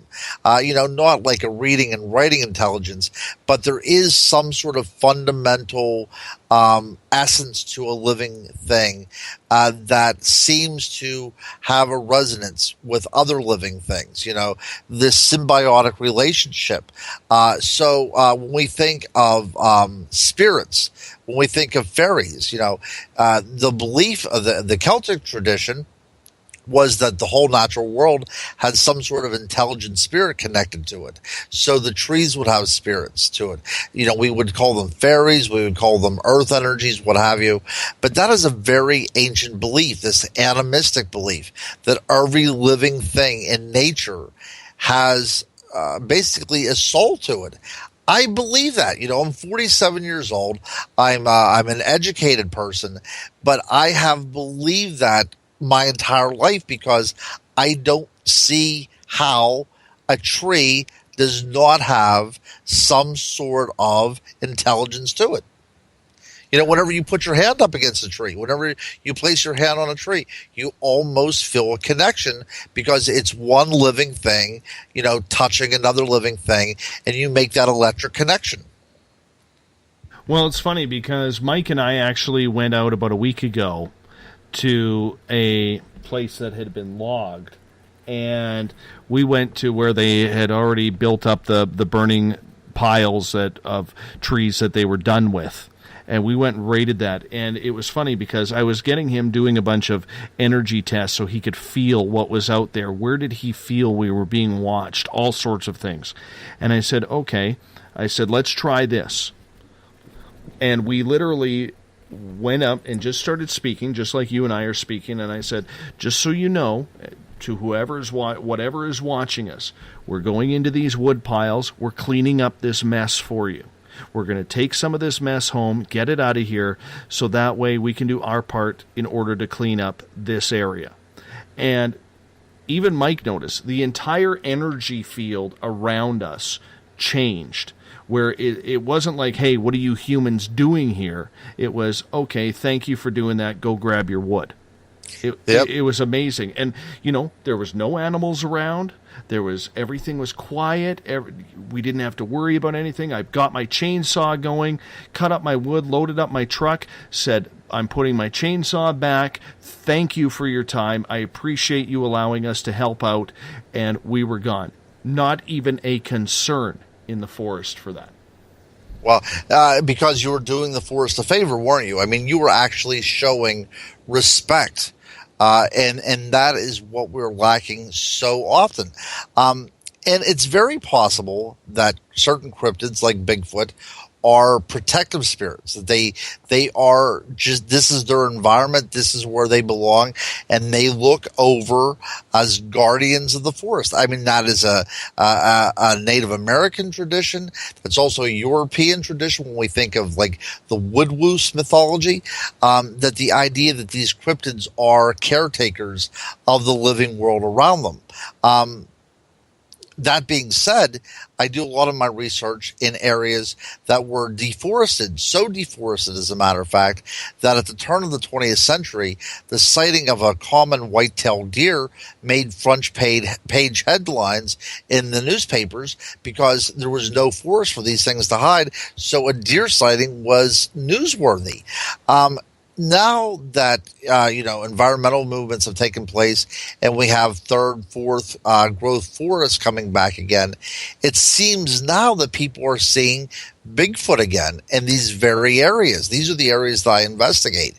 And it seems like whenever nature returns, certain cryptids return because, to my point of view, they seem to be the caretakers of the natural world. And this is why I connect them to the goblin universe, the universe of the fairies, because if we were talking about the Middle Ages, we would see this as, fairies that were inhabiting the forest areas, and these are the intelligences of the forest.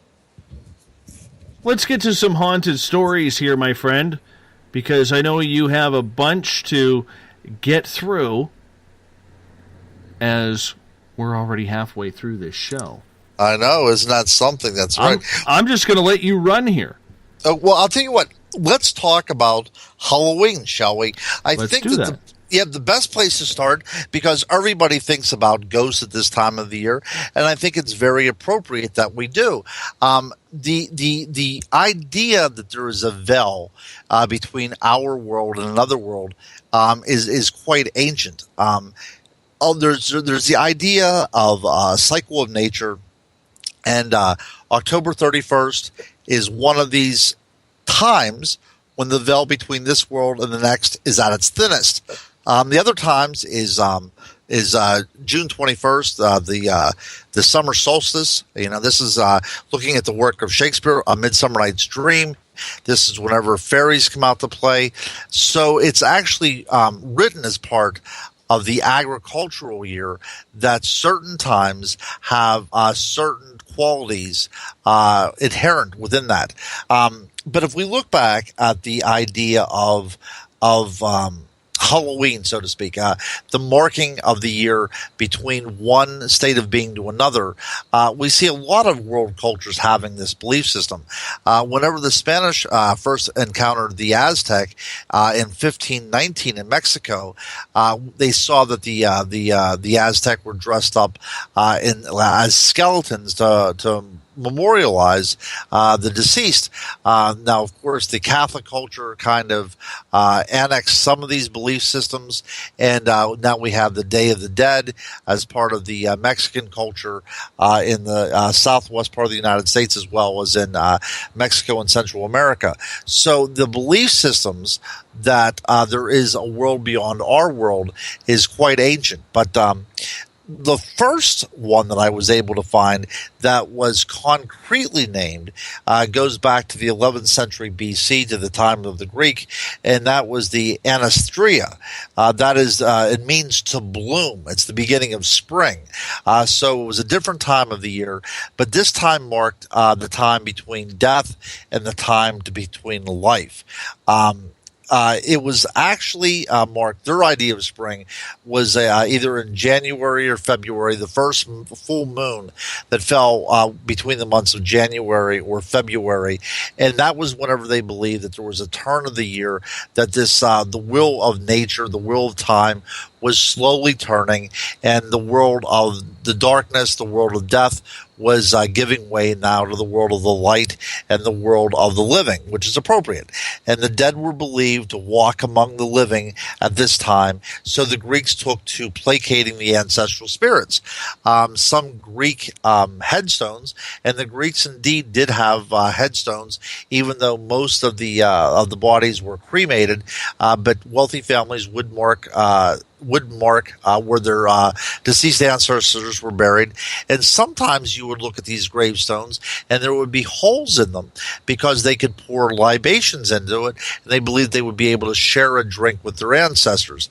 And sometimes these holes were believed that the person could actually speak to the soul of the dead that was still inhabiting that particular space. So these are all very interesting precursors to what we feel is Halloween. Now, the Romans would, they would synthesize some of these Greek belief systems, but they had their own traditions as well.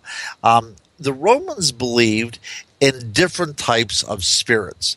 The Laures was the benevolent spirits of the Roman world, and the Parentalia was the ancestral days. And this is getting very close to our modern conception of Halloween. This was a 9-day festival beginning in February, right around February 13th, and this was to mark new life coming into the world. Now, when we think of February 13th, it's very close to our Valentine's Day. Traditionally, in the Roman belief system, this is when animals started to begin to mate. This is whenever life was going to soon be unleashed into the world. So February 13th has a magical meaning in the Roman world. Food offerings were left for the dead. There were feasts carried out for the dead. And February 21st, there was a midnight rite of the Ferelia. Now, Ferelia, the root word of that, the F-E-R-A to begin that term, is where we would get the word feral from. So there's a wildness to this. But what was believed that this Parentalia, that the world of the spirits was opened up. And sometimes less than desirable spirits would cross over. So the Ferelia, held on February 21st at midnight, was an exorcism to drive the evil spirits that might have crept through with the ancestral spirits to drive them back into the other world. So it was a very tentative time that people wanted to have their ancestors there, but they also believed that more malevolent spirits might pass over as well too. And we think of present day Ouija boards. People talk about not knowing who they're getting in contact with. The Romans believed somewhere essentially around the same thing, that the world of the dead was opening up, and sometimes benevolent forces came through and sometimes malevolent forces came through, and it was a good idea to exorcise these evil spirits out so they would not do any harm throughout the rest of the year. Now, there is another type of spirit in the Roman world as well, and that is called the Lemuria. The lemurs is what it would be called. But their festival was the Lemuria. That was May 9th, 11th, and 13th. And these Lemuria, the lemurs, were the kinless, hungry spirits, the restless dead. What's interesting is the word lemur gives the present day name to the proto-primate found in Madagascar, because it was believed that the lemurs, these ring-tailed proto-primates that scream in the night and have these glowing orange eyes, was believed to be very equivalent to what the Romans believed these restless, hungry spirits looked like, sounded like, and how they interacted with the world of the living. So these are very, very interesting things. But we see that the Romans and the Greeks celebrated their ancestral days coming up to spring. Now, the Celts observed something differently. They did believe in feasting the ancestors. They did believe the ancestors returning to our world from the world of the dead, but they believed that it was at a different time of the year. Now, Halloween, or what we would call Samhain, what the Celts would call Samhain, which means the end of summer, was first practiced probably around the time of Jesus, about 2,000 years ago. So this is not an ancient belief system, but it is a Celtic belief system. And Samhain was October 31st to November 1st. That's when it was observed. And it was believed by the Celts that this is the time that the other world was made visible. So what is the other world? The other world is the realm of ghosts, nature spirits, and of course my favorite, it is the realm of the fairy. So it was believed by the Celts that fairies and ghosts and goblins could now cross over into our world because the two worlds overlap the closest at this particular time. Now, we talked earlier about the harvesting fallen trees and about nature spirits and trees having spirits. Well, the Celts were also an animistic culture. They believed that all of nature, even stones, even non-living things, had a spirit attached to them.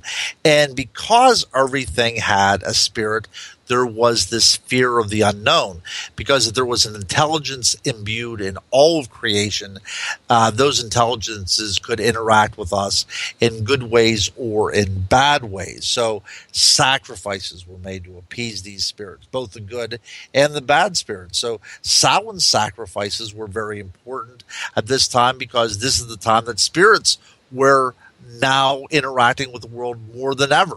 There was a concentration of spirits at Samhain. Now, Samhain was so important to the Celts that tombs, that the grave sites of the Celts, these great stone tombs, were aligned with either the sunrise or the sunset on Samhain, so souls and spirits could depart, come and go as they would please. Tombs were always placed away from villages.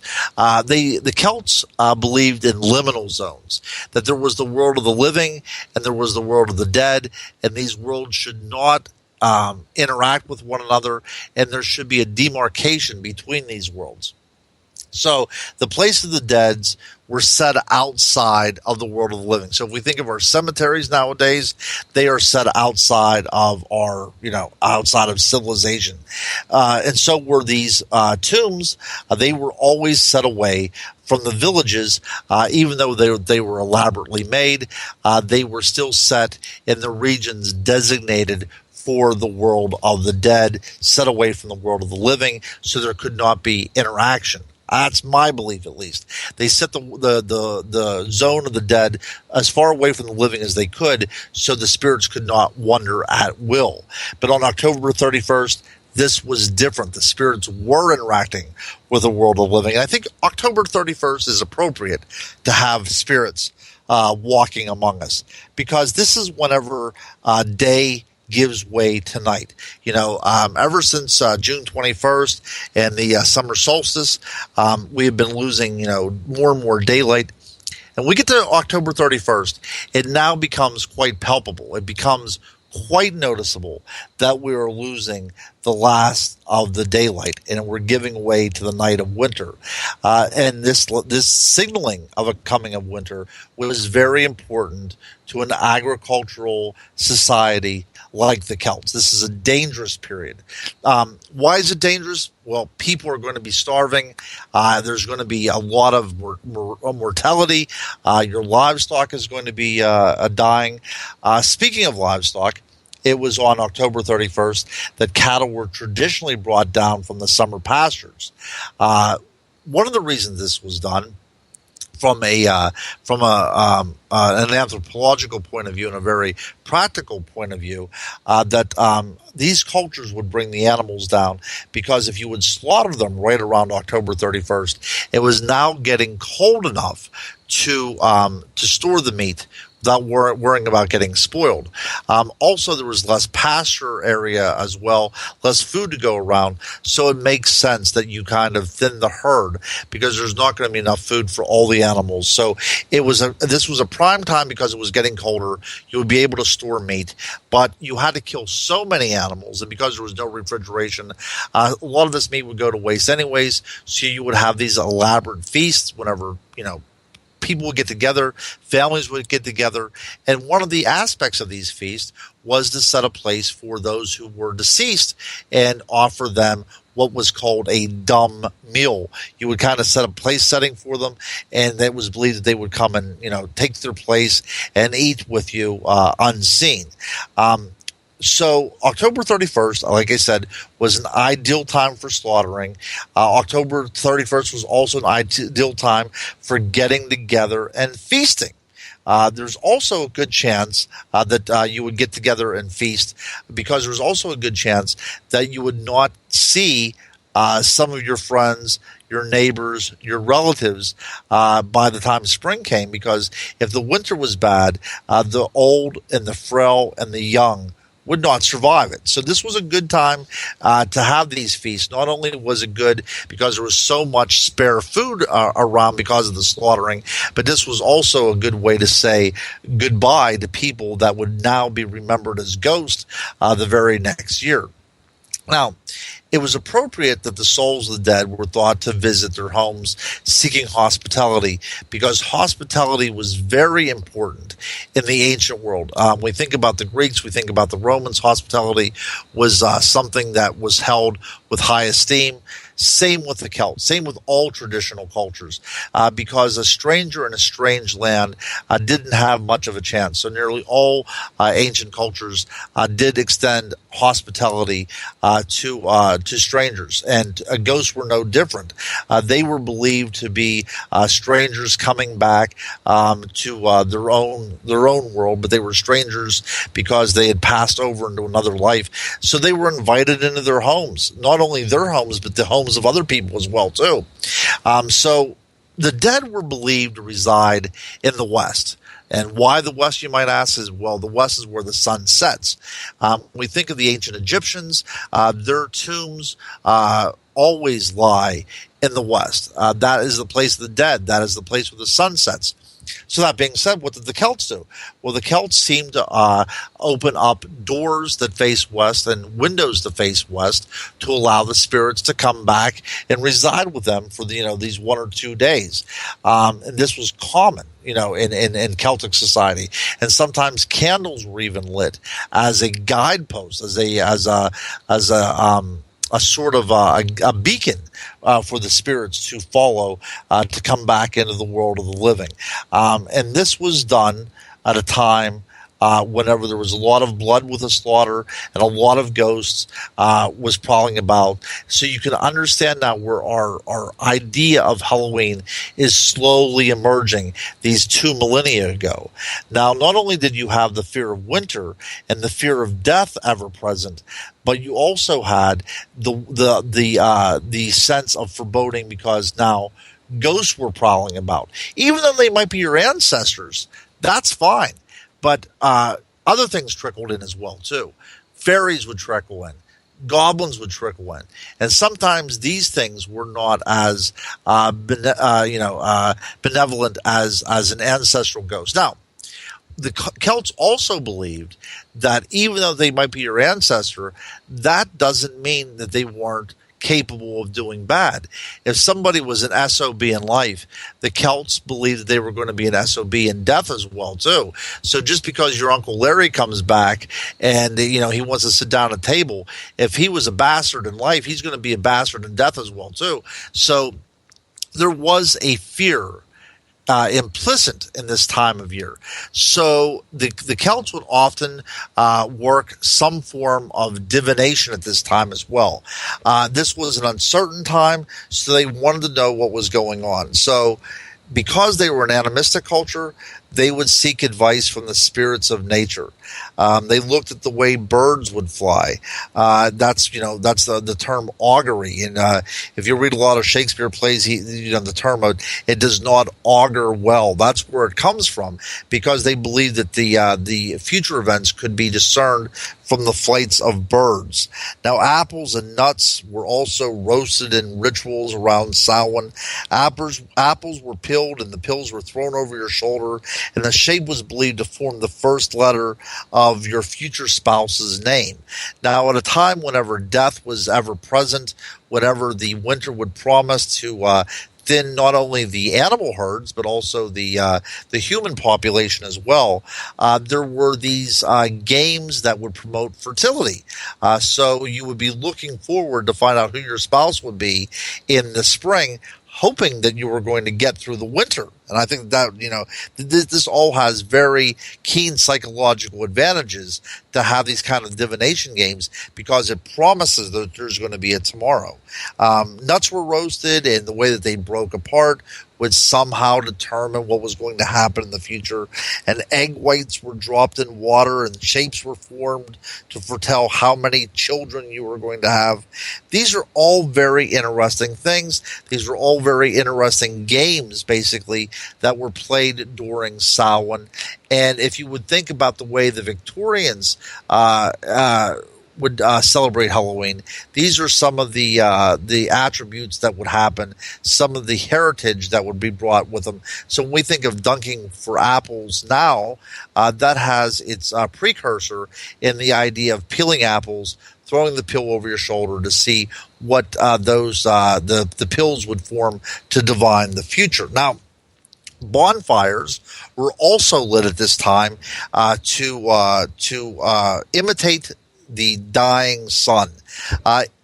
As I do research into this, I also think that it was trying to work some sort of magic, if you would light a bonfire and maybe coax the sun back into life. The fire produced warmth. It was a direct imitation of the sun. So I think that there was a little bit of sympathetic magic going on at this as well too, and trying to bring life back into the world. So bonfires were lit. Now, one of the interesting things about bonfires is that they often attract bugs, like a moth to a flame. Now, what kind of creatures eat bugs? Well, of course, bats eat bugs. And I think that this is where we're seeing the association between bats and Halloween. Because bonfires were lit on October 31st, bats came out to eat the bugs from the bonfires, that people naturally associated bats with Halloween. Now, another interesting thing about bats is that they live in caves. Caves were sometimes seen in the ancient world as portals to the underworld, because so many ancient burials took place in caves. This was also the domain of the dead. So bats could have been seen as messengers between this world and the next world. So this is where I think the idea of bats and Halloween come together.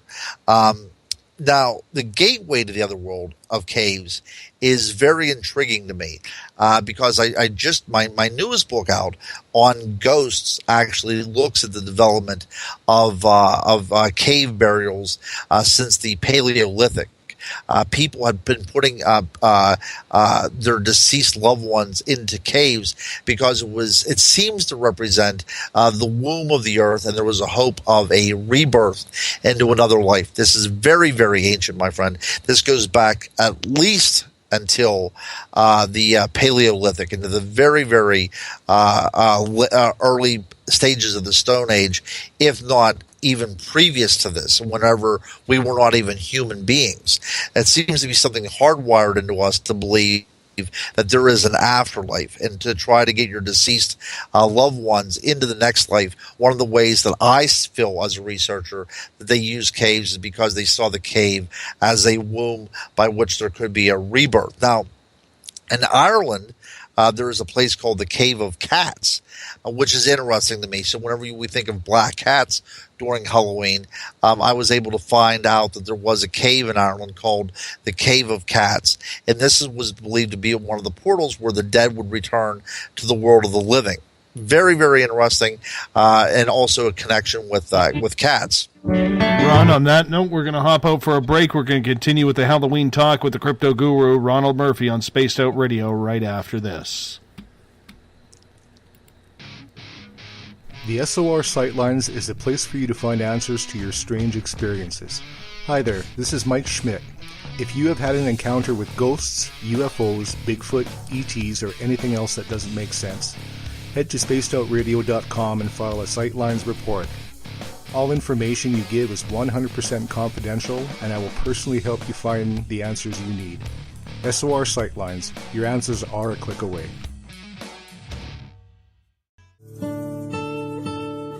Greetings and salutations, space travelers, from the Chronicles of the Unknown team. What is Chronicles of the Unknown? I keep hearing about this thing. It's a new paranormal reality TV show based right here in beautiful British Columbia, Canada. Follow our team as we uncover claims of activity on the Caribou Gold Rush Trail. You can also follow us here every third Monday, where two members of our team will be available to answer your questions. We'll give you some equipment updates and some of our experiences on the road, right here on Spaced Out Radio. Hi there, I'm Butch Witkowski, lead investigator with U4COP. On the final Monday of every month, you can listen to me and host Dave Scott on Spaced Out Radio's Strange Days. We're going to get to the heart of the matter when it comes to what's happening out there. People are seeing and experiencing things from ET contact to Bigfoot, and I want to hear about it. Your experiences are what we investigators need to help solve these unknown mysteries. So tune in at spacedoutradio.com to the final Monday of every month from Butch Wachowski's Strange Days. Visit purpleplates.com today. For over 40 years, the Purple Energy Plates have been delivering amazing results for their many customers. Inspired by the great genius Nikola Tesla, the harmony, healing, and energetic effects of the plates have proven over and over to be beneficial and often miraculous to thousands of customers. With their money-back guarantee and the many benefits, how can you afford not to get one? Check their site for daily specials and choose from their many energy products. You won't be sorry.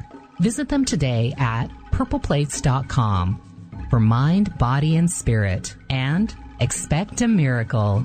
This is your medium, Joanna, from Spaced Out Weekend, 2 mediums and a large.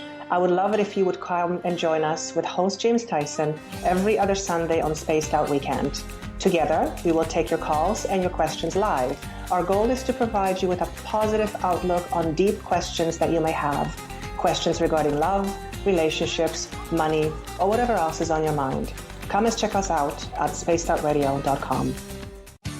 Have you checked out the SOR Spacewire at spacedoutradio.com yet?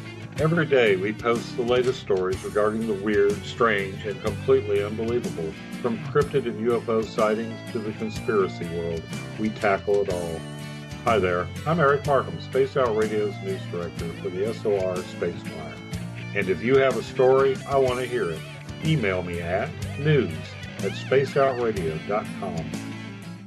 Patrolling the Pacific Northwest, we are always on the lookout for the strange and unassuming stories that real people are experiencing. Hi, I'm Vincent Zunza from Pacific North Weird. Me and Alexandra Sullivan have teamed to bring to you those odd stories that never seem to make it into the mainstream. Stories so weird that will leave you scratching your head wondering, is this real? It's as real as it gets with Pacific North Weird. You can watch our videos right here at spacedoutradio.com.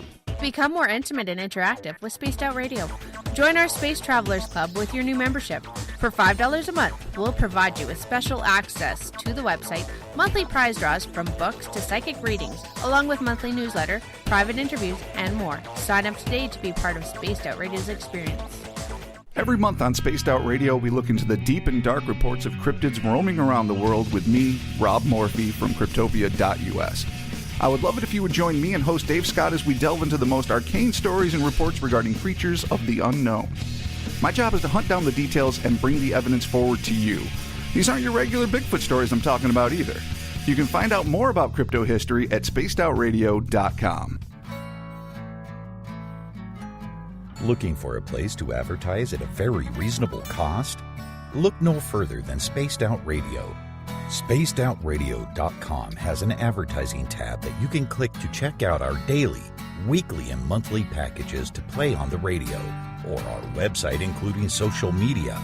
From commercial spots to banners, we have it all. Check out our competitive pricing today.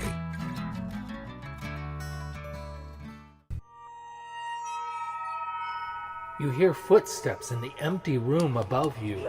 A rocking chair begins rocking by itself. Don't be afraid of the things that go bump in the night. Reach for Spirit Storybox, the iPhone app the Huffington Post UK called the only ghost hunting app you will ever need. Spirit Storybox. The spirits are telling their stories. Are you listening?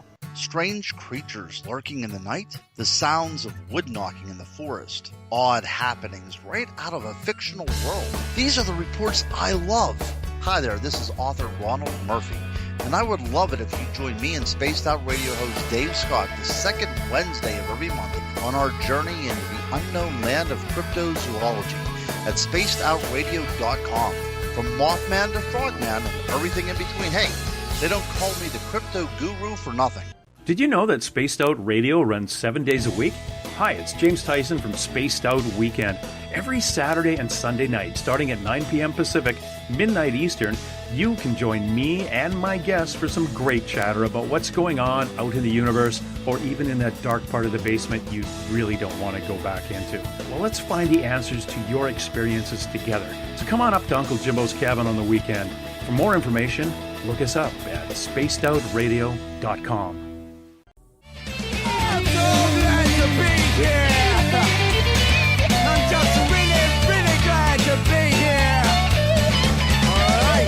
would you like to connect with us on Spaced Out Radio? Head to spacedoutradio.com to check out the latest shows, guests, and sponsors. And don't forget to sign up for the Space Travelers Club. You'll find all you need at spacedoutradio.com.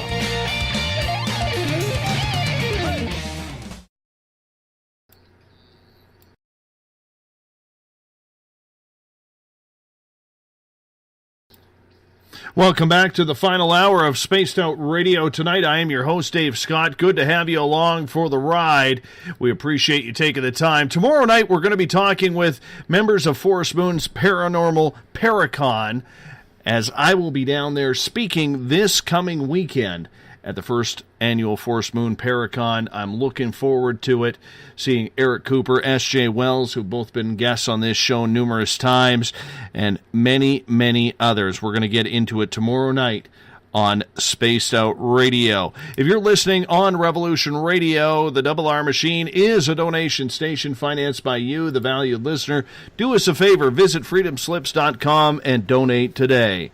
Bill Cardwell has set the SOR Space Traveler's password for tonight. Kabbalistic is your password. Kabbalistic is the one you're going to use. Remember, if a non-space traveler comes up to you and says, hey, what's the SOR Space Traveler's password for? All you got to do is tell them exactly. If you want to follow us on Twitter, you can do so at Spaced Out Radio. Give our Facebook page a like, Spaced Out Radio Show. On Instagram, I can be followed at Dave Scott, SOR. Subscribe to our YouTube channel, Spaced Out Radio Show, along with tuning us in on TuneIn, and you can listen to this show and others if you download them all on iTunes. Our website is spacedoutradio.com. While there, you can read up on our latest blogs, check out the SOR Space Wire for your latest and weird news by Eric Markham, our resident news director. Listen to our music from Bumblefoot by clicking on the Bumblefoot tab. Fill out an SOR Space Travelers membership. It's only $5 a month. We give you a lot of cool stuff with that. And if you've had an interesting sighting, fill out the SOR Sightlines report so our investigator Mike Schmidt can investigate for you. Your information remains 100% private and confidential. For the final time tonight, we introduce the crypto guru, Ronald Murphy, as he comes in once a month for his monthly appearance on this show. We're rounding up close to 20 months in a row that Ron has been on Space Out Radio. Crypto Guru, good to have you back. Hey, it's good to be back. It's almost over. I cannot believe how quickly our time flies together. I understand. I fully understand. And you know what? I don't like it sometimes, Ron. Don't like it at all. Yeah, you know? I need to get out on the West Coast, I believe, because I would love to be on with you guys from 9 until midnight. That sounds perfect to me. But yeah, you know, if I could be on with anybody between the hours of 12 and 3 a.m., it would be you. I think it's going over well because our audience loves having you on, and I know your wife appreciates when you come on this show as well. So she's a fan of the show as well. So she is. That's correct. So Ashley, a big shout out for you for allowing us to have Ron on once a month. We appreciate that. You were talking about Halloween right before the break. You know what? I was talking about how the Celtic culture believed that the natural world would provide messengers between the living and the dead. We talked about bats coming out of the caves that were considered entryways to the domain of the dead, and then also the Irish believed that cats also went from one world to the other, often carrying messages back and forth. Now, I have a cat. Are you a cat man, my friend? Do you have a cat? We do have a cat around here. He is a little bit of a weirdo, like all cats are. Yep, I have a cat. It's probably about 4 years old. His name is Mr. Pussums. He is a good cat. I think he has a little bit of Maine Coon in him. And he has been the best cat until one day, which was relatively recently, a couple months ago, that he pushed up against the screen window and fell out of our second-story window. everything was fine. He didn't bruise anything, but ever since that time, he has been quite right in the head. So Mr. Pussums is one of those cats that I think would serve quite well for this this next little bit of visualization that I'm going to be giving to you. But he is an orange cat. Now, my mother-in-law has a black cat, a solid black cat, and I noticed that whenever you would enter her house and all the lights would be off, he is reminiscent of what people would think of to be a ghost. He seems to materialize out of nowhere. A black cat moving in the night will oftentimes have poltergeist-like sounds associated with it as it's running from place to place and knocking things over. So cats have this otherworldly feel to them. And we were talking about the cave in Ireland, be calling the cave of the cats.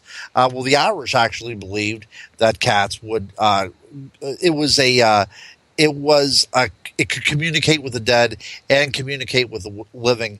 Now, this belief is why cats are attached to witches, and black cats even more, because as I've said, if you would think about living in a village with no electricity, a black cat in your house seemed to be a spirit, seemed to be able to materialize and dematerialize whenever it needed to. Also, the idea of whenever cats mate, the terrible sounds associated with it, they seem to be creatures not quite of the physical realm. So this is where we have the cats now having their association with Halloween. But also, fairies have an association with Halloween. So Halloween is a bit of a passion for me, and fairies, of course, are a passion for me. And whenever these two things come together, hey, I can't speak enough on it. But fairies, according to my research, are the personification of the pagan spirits of nature. They were just called fairies, and they are given names. But in reality, it is fairies are the personification of nature's spirits, nature's intelligences. Now, they could be benign, but oftentimes fairies were quite dangerous.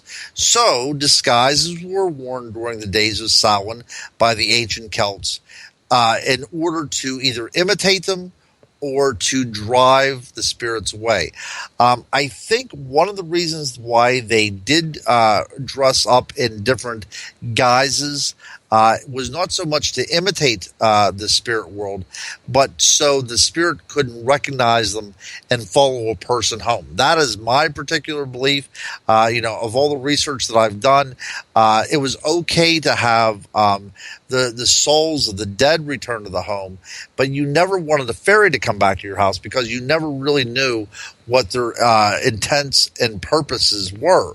So I think that's one of the reasons they wore disguises. So later, people dressed up as a deceased to protect themselves from deceased family members. But at first, it seems they dressed up to so that fairies could not recognize them. But when we think of feasting at this time of the year, whenever you would leave out dinner spaces for the souls of the deceased to come back home and eat, there's not much of an extension of belief to assume that people would start dressing up to resemble dearly departed loved ones so they could actually physically eat the food. And I think that this is one of the reasons why the handouts of trick-or-treating has come into play as well, too. Of course, we have to have the jack-o'-lantern this time of year. But the Celts did not have the jack-o'-lantern. That's a New World fruit. So they would carve turnips. And I'm not sure, Dave, if you ever attempted to carve a turnip or if any of your listeners had ever attempted to carve a turnip. But it's quite hard to do it. But whenever there is a semblance of a face done, it is a quite effective little ember holder. And the way they start shriveling up, the face becomes quite distorted and sometimes rather frightening. But these carved turnips were sometimes set on doorsteps So the spirits would come by and think that somebody was already there. One of their spirit brethren had already been there, because there is a belief that the light inside of a lantern, inside of the jack-o'-lantern, represented the will-o'-the-wisp, and the will-o'-the-wisp was this fairy light that was said to lead hapless travelers on roads late at night into swamps where they would sometimes meet their demise. But so the jack-o'-lantern served as either a way to scare away spirits or a way to suggest that a spirit had already visited that house, so the spirits need to move along because everything that was good at that house had already been taken. Now, the cool thing about the jack-o'-lantern, as it makes its way into America, is that it has to have a legend associated with it. So the legend of jack-o'-lantern came about probably from Irish folklore. Whenever the potato famine came into play, about 1845, you have a rush of people coming to the New World, and with the Irish immigrants, you have their legends coming as well too. So there was a belief that goes back at probably about 200 years of this guy named Jack, who never drew a sober breath, and he was the kind of guy to steal candy from babies. He's just a rascally guy. But one day he was out walking, and any good Irish story, it involves the devil. But anyways, one day Jack was out walking, and lo and behold, he runs into the devil. And I don't know exactly what happens here. The story kind of is not very focused on how the devil gets up into a tree. But for some reason, Jack was able to convince the devil to climb a tree, and Jack then drew crosses into the tree trunk so the devil could not come down. Interesting, sure. So the devil now makes a bargain. He says, Jack, if you let me down, I promise you, I will not take your soul to hell. And Jack, agrees. He knows he's been a bad guy. He knows he'll continue to be a bad guy. So he allows the devil to descend the tree. The devil disappears, a cloud of smoke and a fire and brimstone and all that good stuff. And Jack goes on to be a regular SOB for the rest of his life.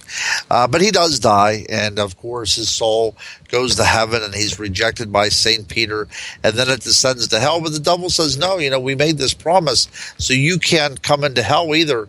So Jack is left to wander the world of the living, and he lights his way by putting a candle into a turnip, or whenever it comes to America, putting a candle into a pumpkin to serve as a lantern, and thus we have the jack-o'-lantern, or Jack's Lantern. Interesting story, I think, but it's just one of those great stories in which we see now as part of the Halloween tradition, but it has a rather old heritage to it. Now we're going to talk about how Halloween now, or Samhain, becomes Halloween, how the Christian influence comes into it. So it becomes All Saints' Day, All Hallows' Eve, probably around the 8th century, and this happens in England and Germany. Halloween does not become popular until the 11th century. So again, we're not talking about a terribly old tradition here, but we are talking about a medieval tradition. People would go from door to door, and instead of asking for handouts for food dressed as deceased people, they would go from door to door, and they would say that they would pray for the deceased of the home in which they knock. So they would go souling.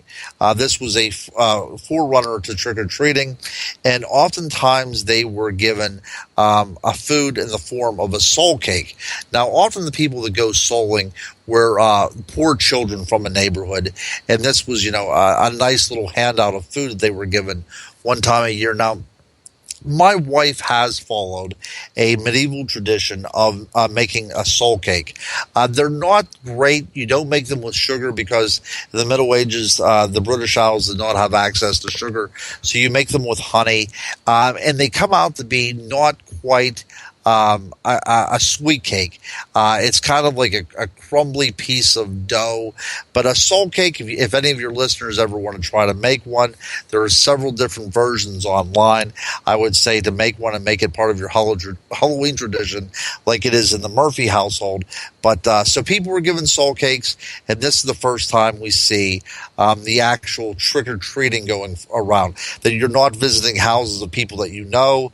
You're going to other people's houses, asking for a handout, and that you would pray for the deceased. Now, what happens then is that people who are dressing up or going around praying for the souls of the deceased, there is a tradition now in places in Scotland, at least as late or as early as 1736, whenever people were dressing up as actual ghosts of deceased who were people in life that were very bad people. And now you have true terror happening. This is when vandalism started to occur, because people were putting on the costumes of the deceased who were, ne'er-do-wells, and becoming rowdy and acting like these deceased individuals. So now we started seeing the malignant aspect to Halloween. And this is first reported in the Scottish Highlands, as I've said, in 1736. Now, they would go around and demand food offerings the same way the Celts would give food offerings at the time of Samhain to the deceased family members. Now these people were dressing up as deceased people and demanding their fair share of the food of individual households. And this is whenever we started seeing costumes being worn to ask for handouts. And this wearing of costumes then migrated to England in probably only the 20th century. So our idea of dressing up for Halloween is extremely modern. And Halloween, of course, will eventually come to America. It is extremely limited in Puritan New England. It shows some popularity down south, particularly Maryland, which is the only colony in America that's founded by Catholics. In the mid-19th century, it is nothing more than an autumnal celebration, an agricultural celebration. There is no true Halloween. That is only brought in with the Irish. And now we see divination games. But there is still mischief that goes on. I, as a kid, used to go around collecting corn from farmers' fields and taking it around and doing something that we called corning. That's whenever people used to have metal awnings, and we would throw corn and we'd give a terrible rat-a-tat-tat. And I remember soaping windows, and I would remember toilet paper papering people's trees and such. And that was the mischief that was going on whenever I was a kid in the 70s. But some of this mischief was so destructive that there was ordinances to limit it.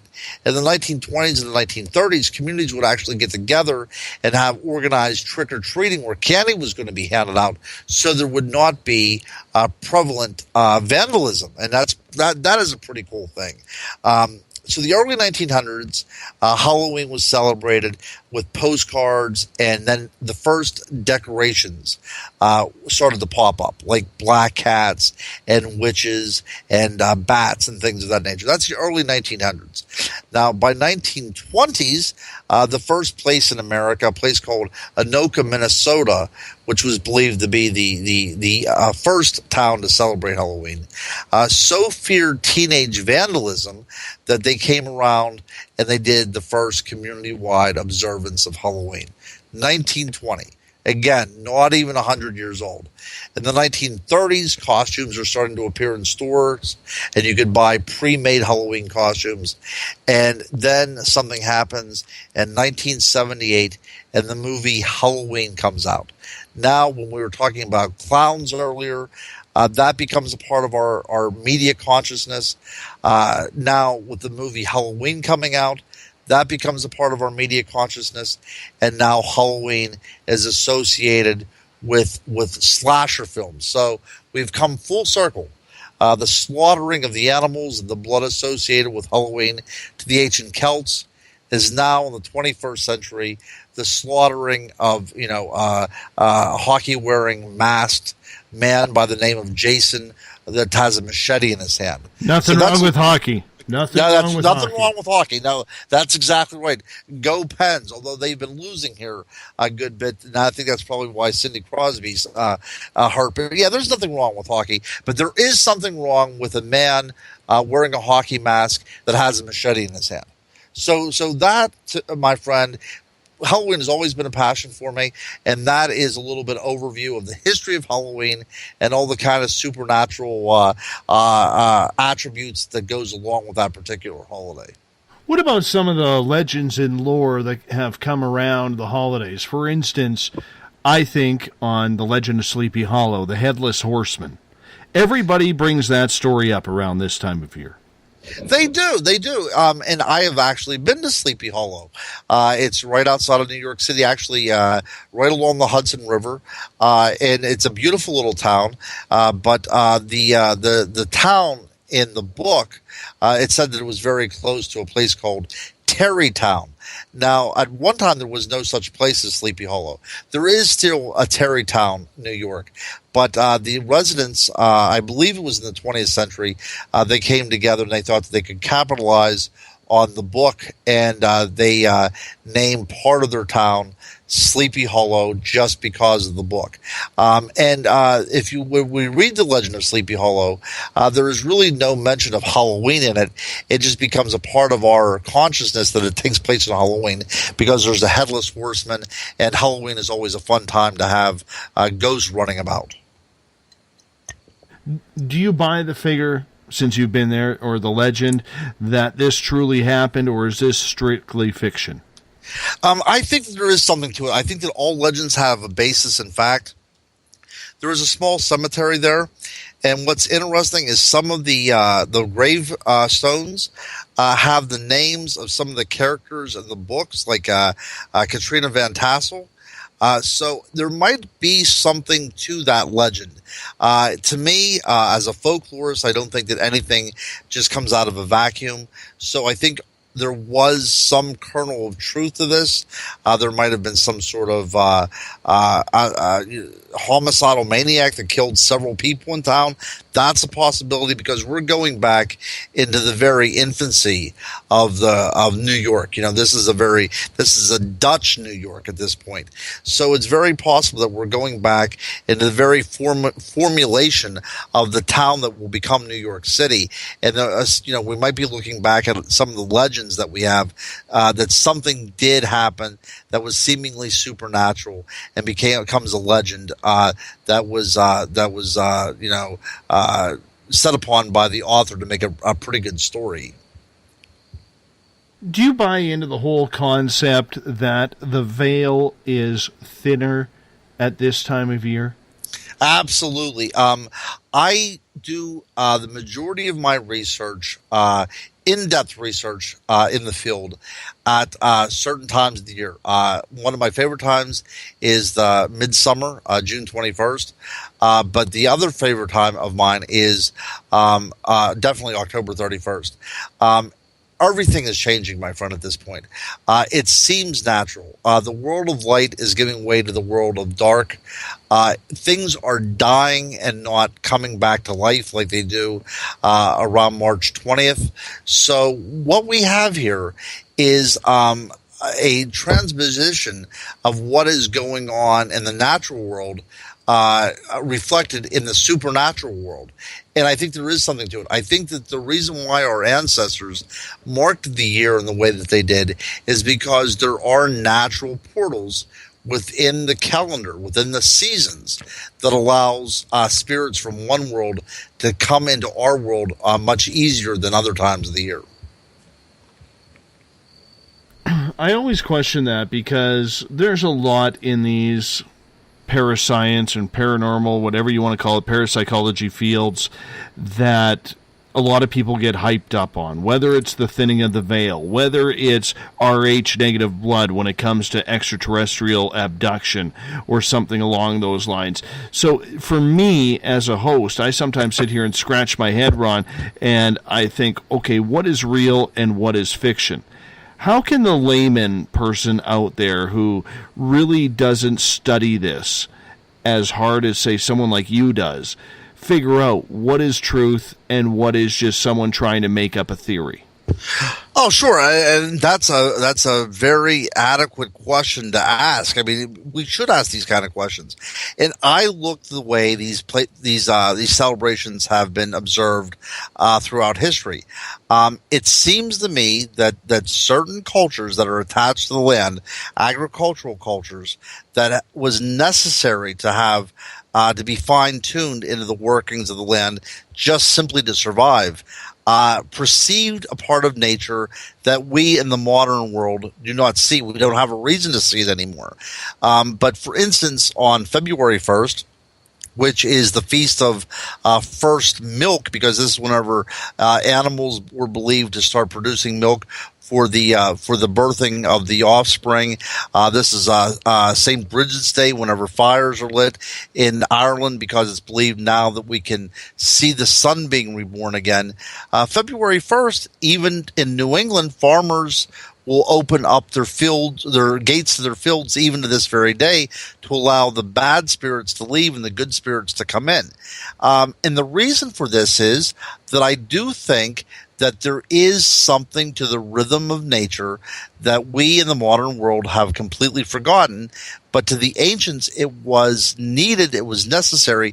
Getting back to when we were talking about the symbiotic relationship between man and nature in the ancient world, we've lost that nowadays. We don't need that anymore. We have refrigeration, we have electric lights, but whenever you're completely attached to the land, I think you can see things. I think the veil was lifted to those people that are attached to the lands than those that are not. But just because we don't have that land attachment does not mean that the entities of nature still do not observe these particular time periods. And it seems like through my research that more paranormal things happen through these times, these cross quarters, than happen at the other times of the year. Earlier in the show, you were talking about gnomes. That's right. I hate these damn little things. Did I ever tell you why?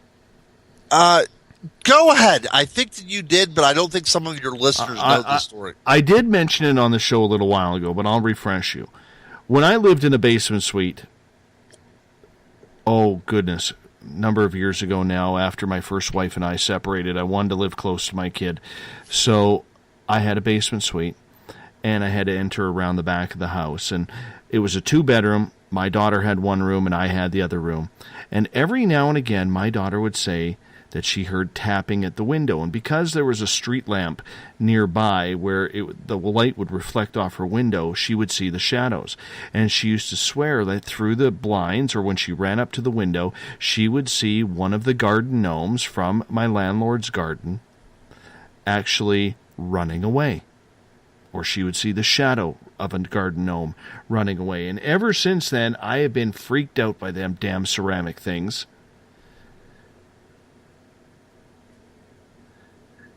You know? So I just absolutely fear them. Right. Well, she thinks that it was one of the garden gnomes, one of the little sculptures, and not some other type of entity that might have been crawling around out there.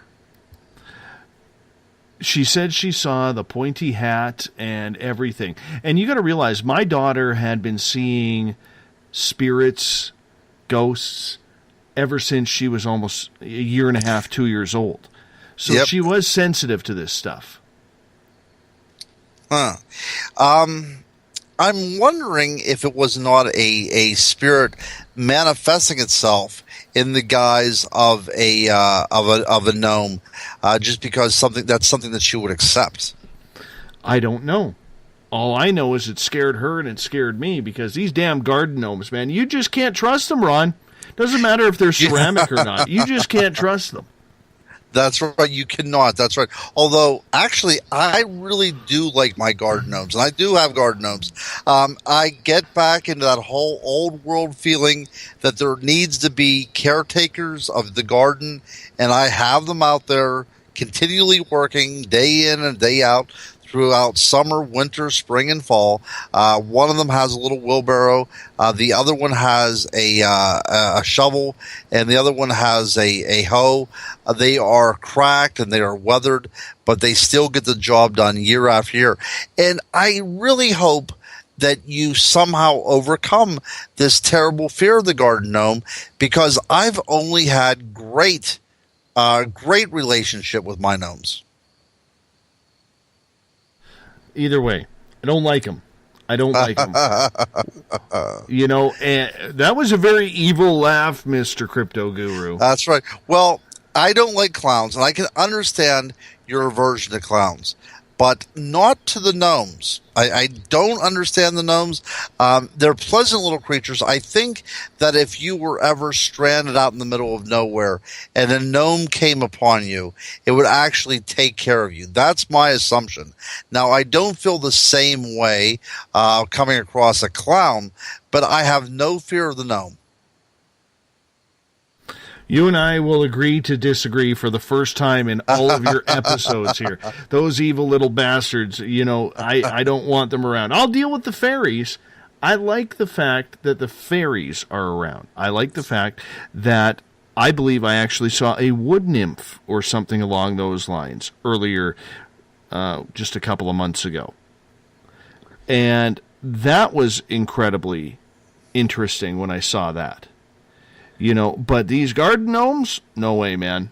No way. Well, according to some beliefs, even the beliefs of Paracelsus, the woodland nymphs, the sprites, and even the garden gnomes are the same substance. They're just named differently from the places that they live. Well, I don't know. Ron. Why do you think that so many people fear the garden gnome? I don't have anybody besides you that have ever intimated that to me before, so I'm not sure if anybody else besides you fear the garden gnome, Dave. Oh, sure. Put it all on me. Put it all on me. Thank you for that. I appreciate that. I've heard many people talking about clowns, and as I'm going through this about the black-eyed children, because I do keep track on the Space Traveler site, those things I can understand completely. But again, the gnome, they have wee little legs, Dave. They can't even chase you. The way you can escape a garden gnome is simply by climbing stairs. They're not going to be able to pursue you. Actually, think about it this way. They're not going to let down that little wheelbarrow. They're going to have to push that wheelbarrow upstairs to pursue you. You are safe from the garden gnome. Black-eyed children, something completely different. And let's get to a question from Gail on the black-eyed children. Is there any record of black-eyed children actually ever doing anything wrong or harmful? Great question, Gail. And I will tell you, this past June, I was a speaker at Creature Weekend in Ohio, and on the panel with me was Ken Gearhart, and he did a presentation on the black-eyed children. And we do not know of any instances where the black-eyed children themselves did anything. They seem to be harbingers of something that's going to happen. But there was a story about a truck driver that was driving, and he saw these young kids at the side of the road wearing, their hoodies and everything. And he slowed down, and as he slowed down, one of the children looked at him, just the black eyes, the staring black eyes, and it pointed at him as the truck was moving along. It pointed at him, and the guy went back home and told his wife what had happened and everything. That's how the story has come to us. And then just a couple days later, he died. So it seems that these black-eyed children serve as messengers or omens of something that's going to happen. It usually involves some sort of tragic death or just a death of some kind, but they don't seem to be the ones that are doing the killing. Eric has a question in the Space Out Radio chat room. He is asking, Ron, what do you know of the Pennsylvania Dutch hex signs?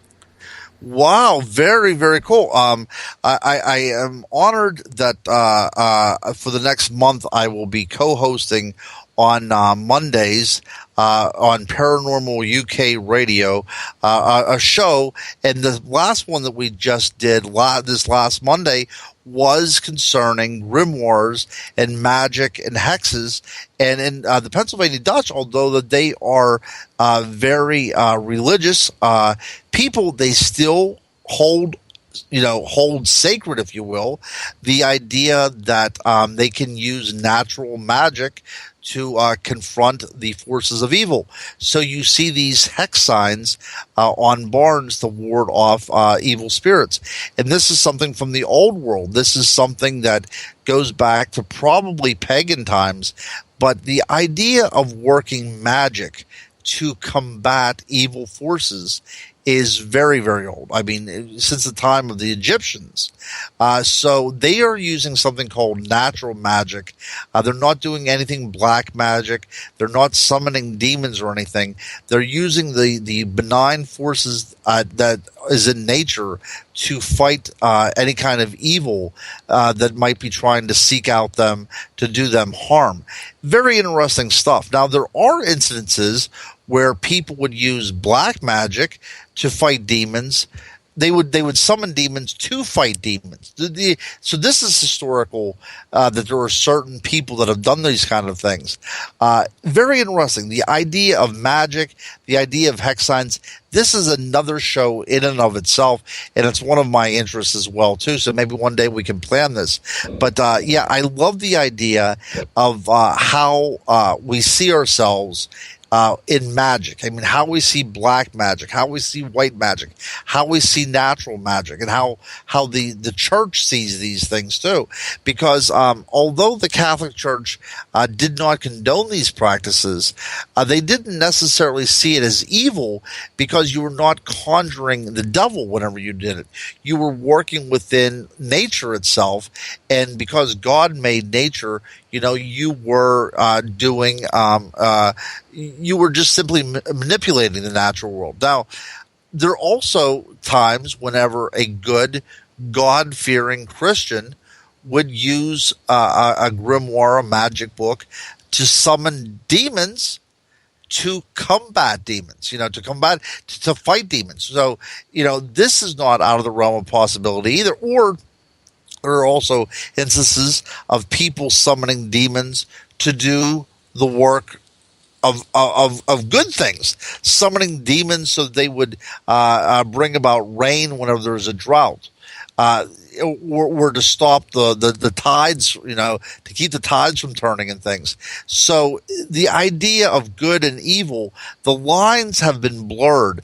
And it's not until Christianity comes around that we have the great demarcation between the good and the bad.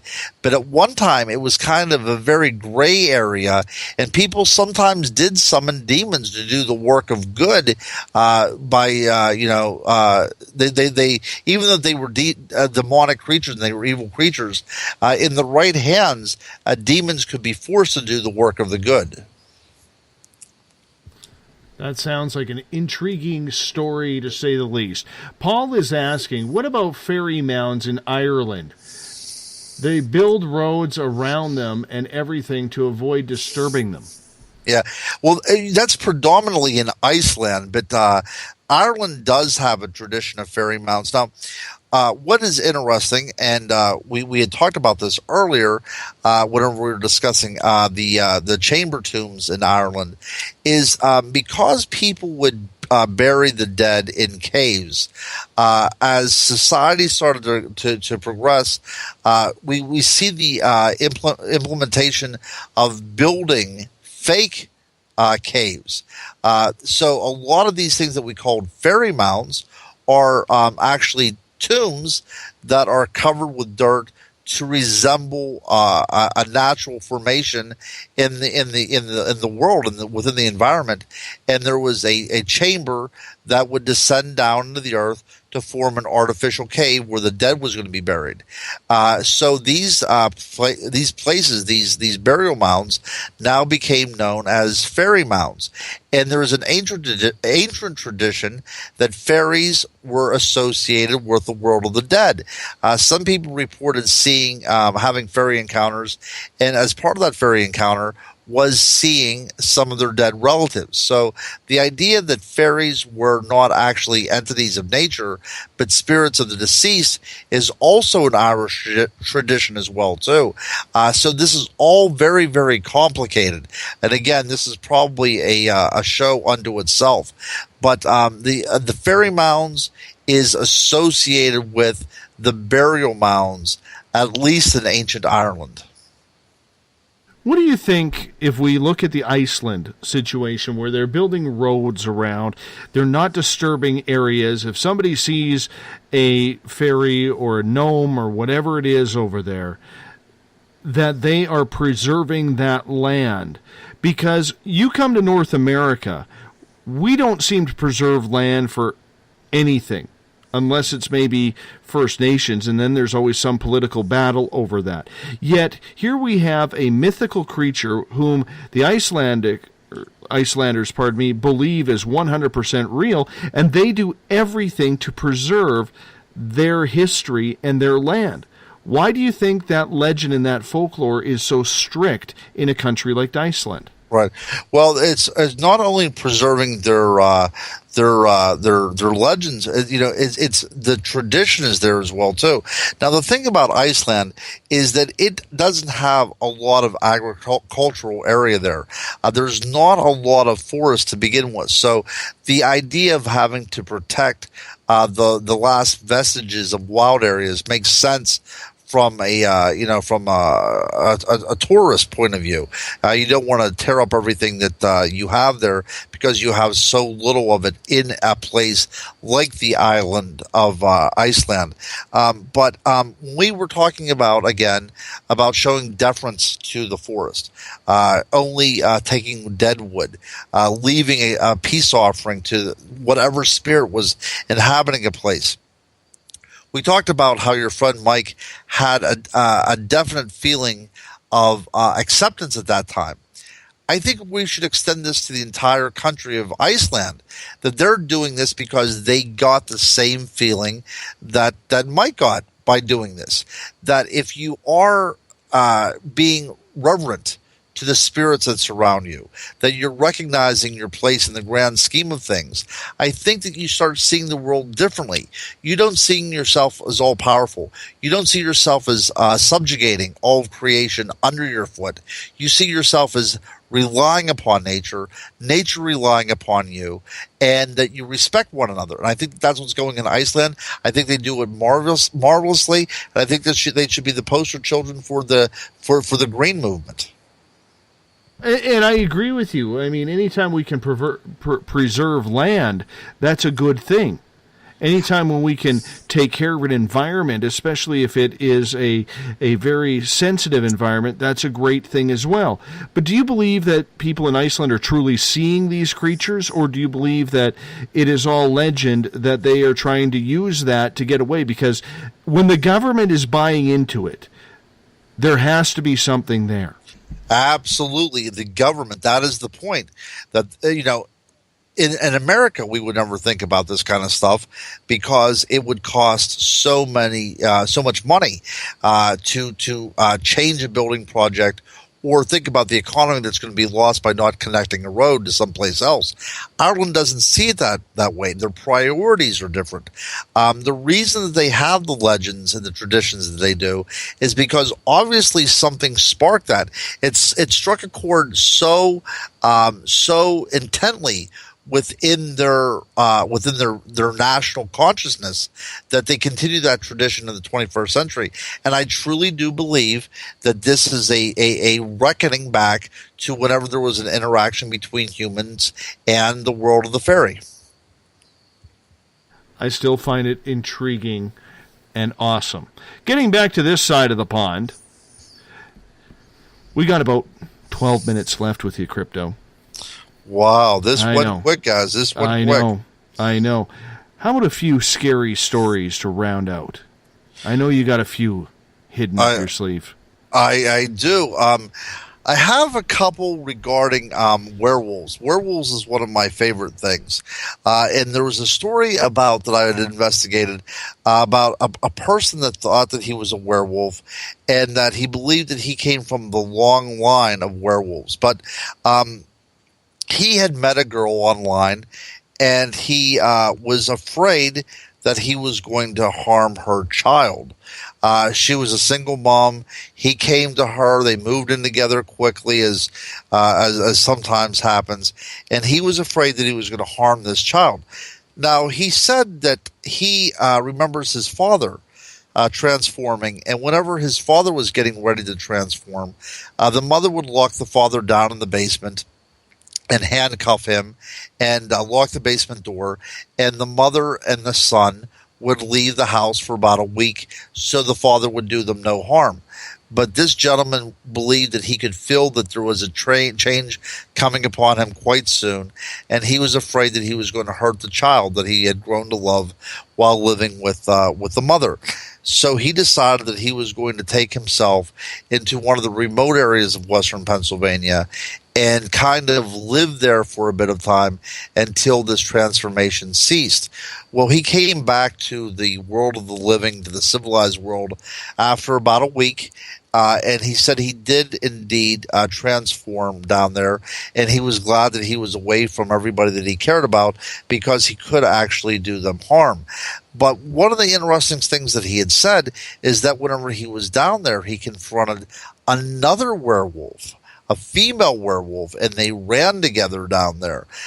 So it seems that in certain places of the United States, there are werewolves about, if you would believe the stories. Now, that gentleman and his girlfriend, they eventually did break up, and he moved out to California. The reason he moved back to California, where he originally came from, is he said that that's where his pack resided. And apparently California has a tradition of these packs of werewolves that go around in the forests of that areas hunting for food. So werewolves, you can actually read that story that I had just mentioned in its entirety in my book entitled On Dogman, which is out as well too, and that's a review of werewolf legends throughout history. But I've always been fascinated about werewolves because they usually are creatures that transform from a person into a man, or from a man into a beast, against the person's will.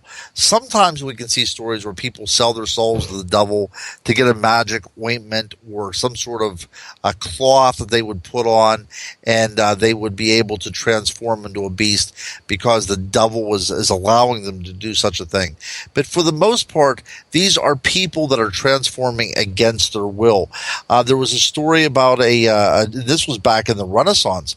There was a story of a man out hunting. He sees a wolf.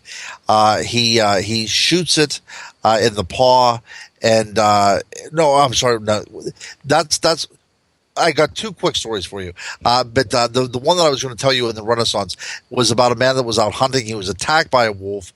He grabs a hatchet. He cuts off one of the wolf's paws.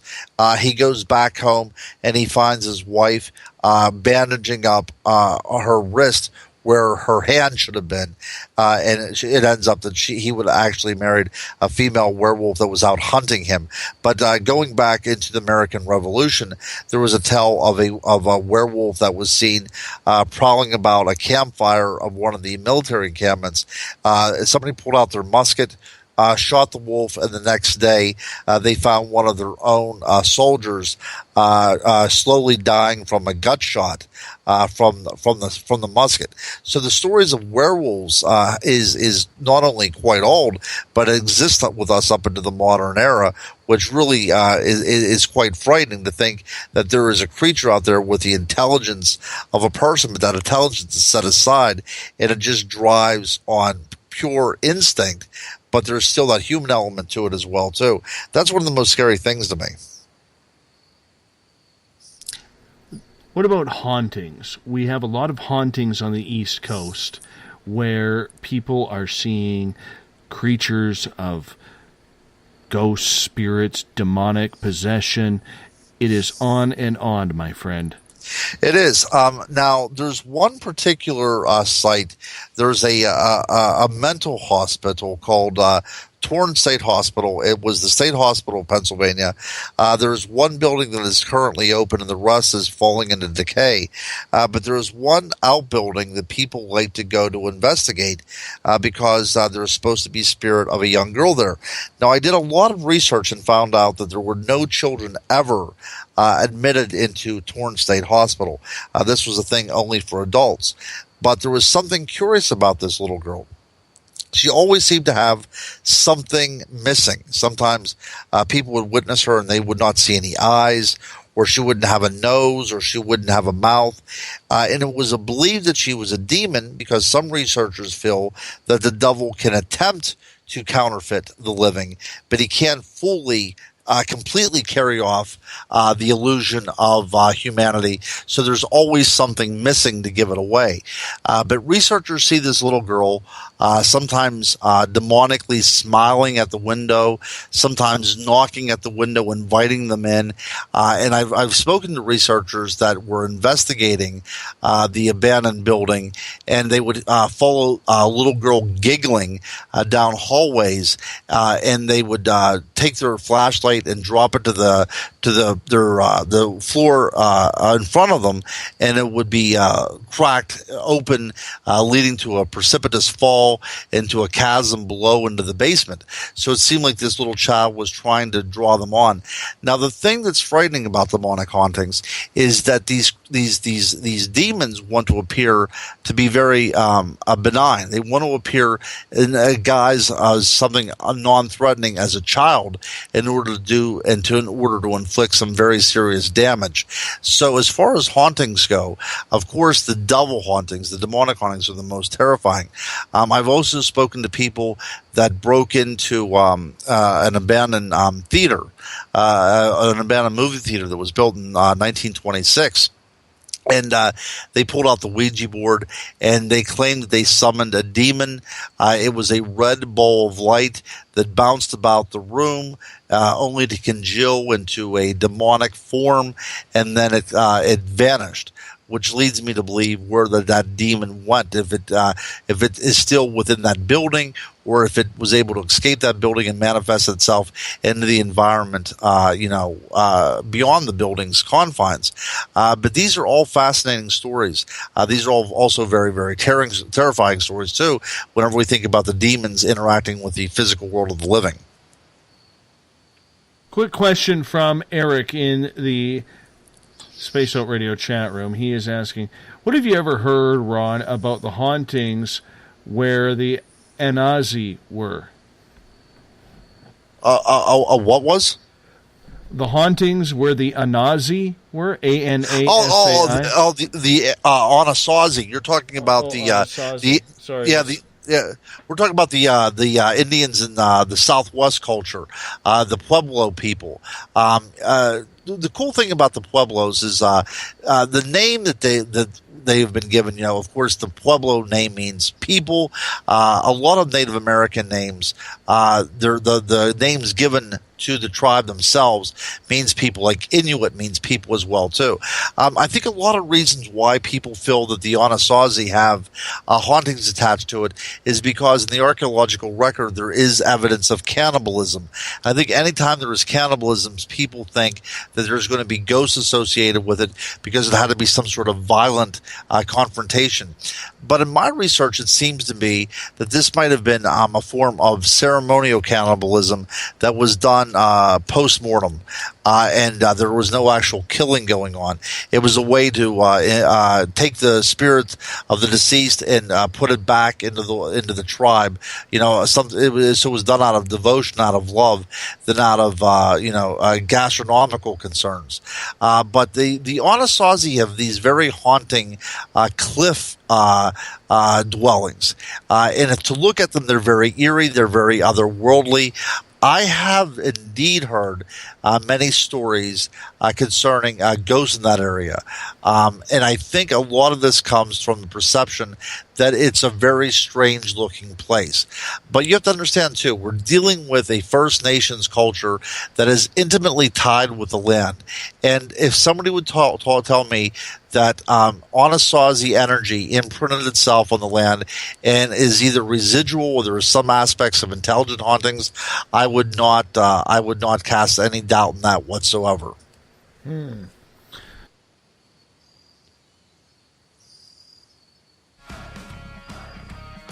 Yeah, whenever it comes to the Native Americans, their culture, their religious beliefs, their tuning in with the natural world is so intricately intertwined that I don't think that whenever the Native American passes, that the entire soul and spirit passes from this world, because they were so dependent upon this world, and the world was so dependent upon them as well. My friend, 3 hours, gone, boom. That's right, gone. That's how we do it around here, Dave. I know, it goes way too fast. Way too fast. Once again, Ron, why don't you tell us where we can find your books, your new website, and where you are as the crypto guru in speaking engagements. Absolutely. Well, if anybody is in Western Pennsylvania, you can see me at various venues. I will be speaking the next time, the 2nd of November in Homer City, Pennsylvania, at the Historical Society, talking about Paranormal Indiana County. That's a book that I will be upcoming here within a few months. It will be released. My newest book is called On Ghost, and I look at the history of ghosts from the time of the Paleolithic into the current time. And you can find all of my books on Wildman, on Dogman, and all the other great stuff on mermaids at Amazon.com, or you can get in touch with me directly at cryptoguru.net and contact me, and I would be happy to get any kind of books out to you. And what I'm going to be doing, Dave, here very, very soon, I had to do a tweaking on my On Ghost book cover because it wasn't quite up to my expectations. But I'm going to get you some books out so we can start doing some giveaways. How does that sound? I would love it. I got to get me some hands on some Crypto Guru. Ron, you hold on. I'm going to wrap this thing up tomorrow night on the show. We have Force Moon Paracon team members coming on. I'm speaking this weekend. That'll be my last show of the week before James Tyson comes in to cover me for Friday night. Thank you so much for your listening in. Do us a favor. Tell a friend. Or two. Maybe three. If they're into these topics. We want to build this audience just like we got you guys here. Let's keep this thing growing. Australia, Canada, United States, and wherever else you are in the world, thank you for tuning in. Appreciate it. You take all the time in the world. Much love to you all. We'll talk to you exactly 21 hours from now.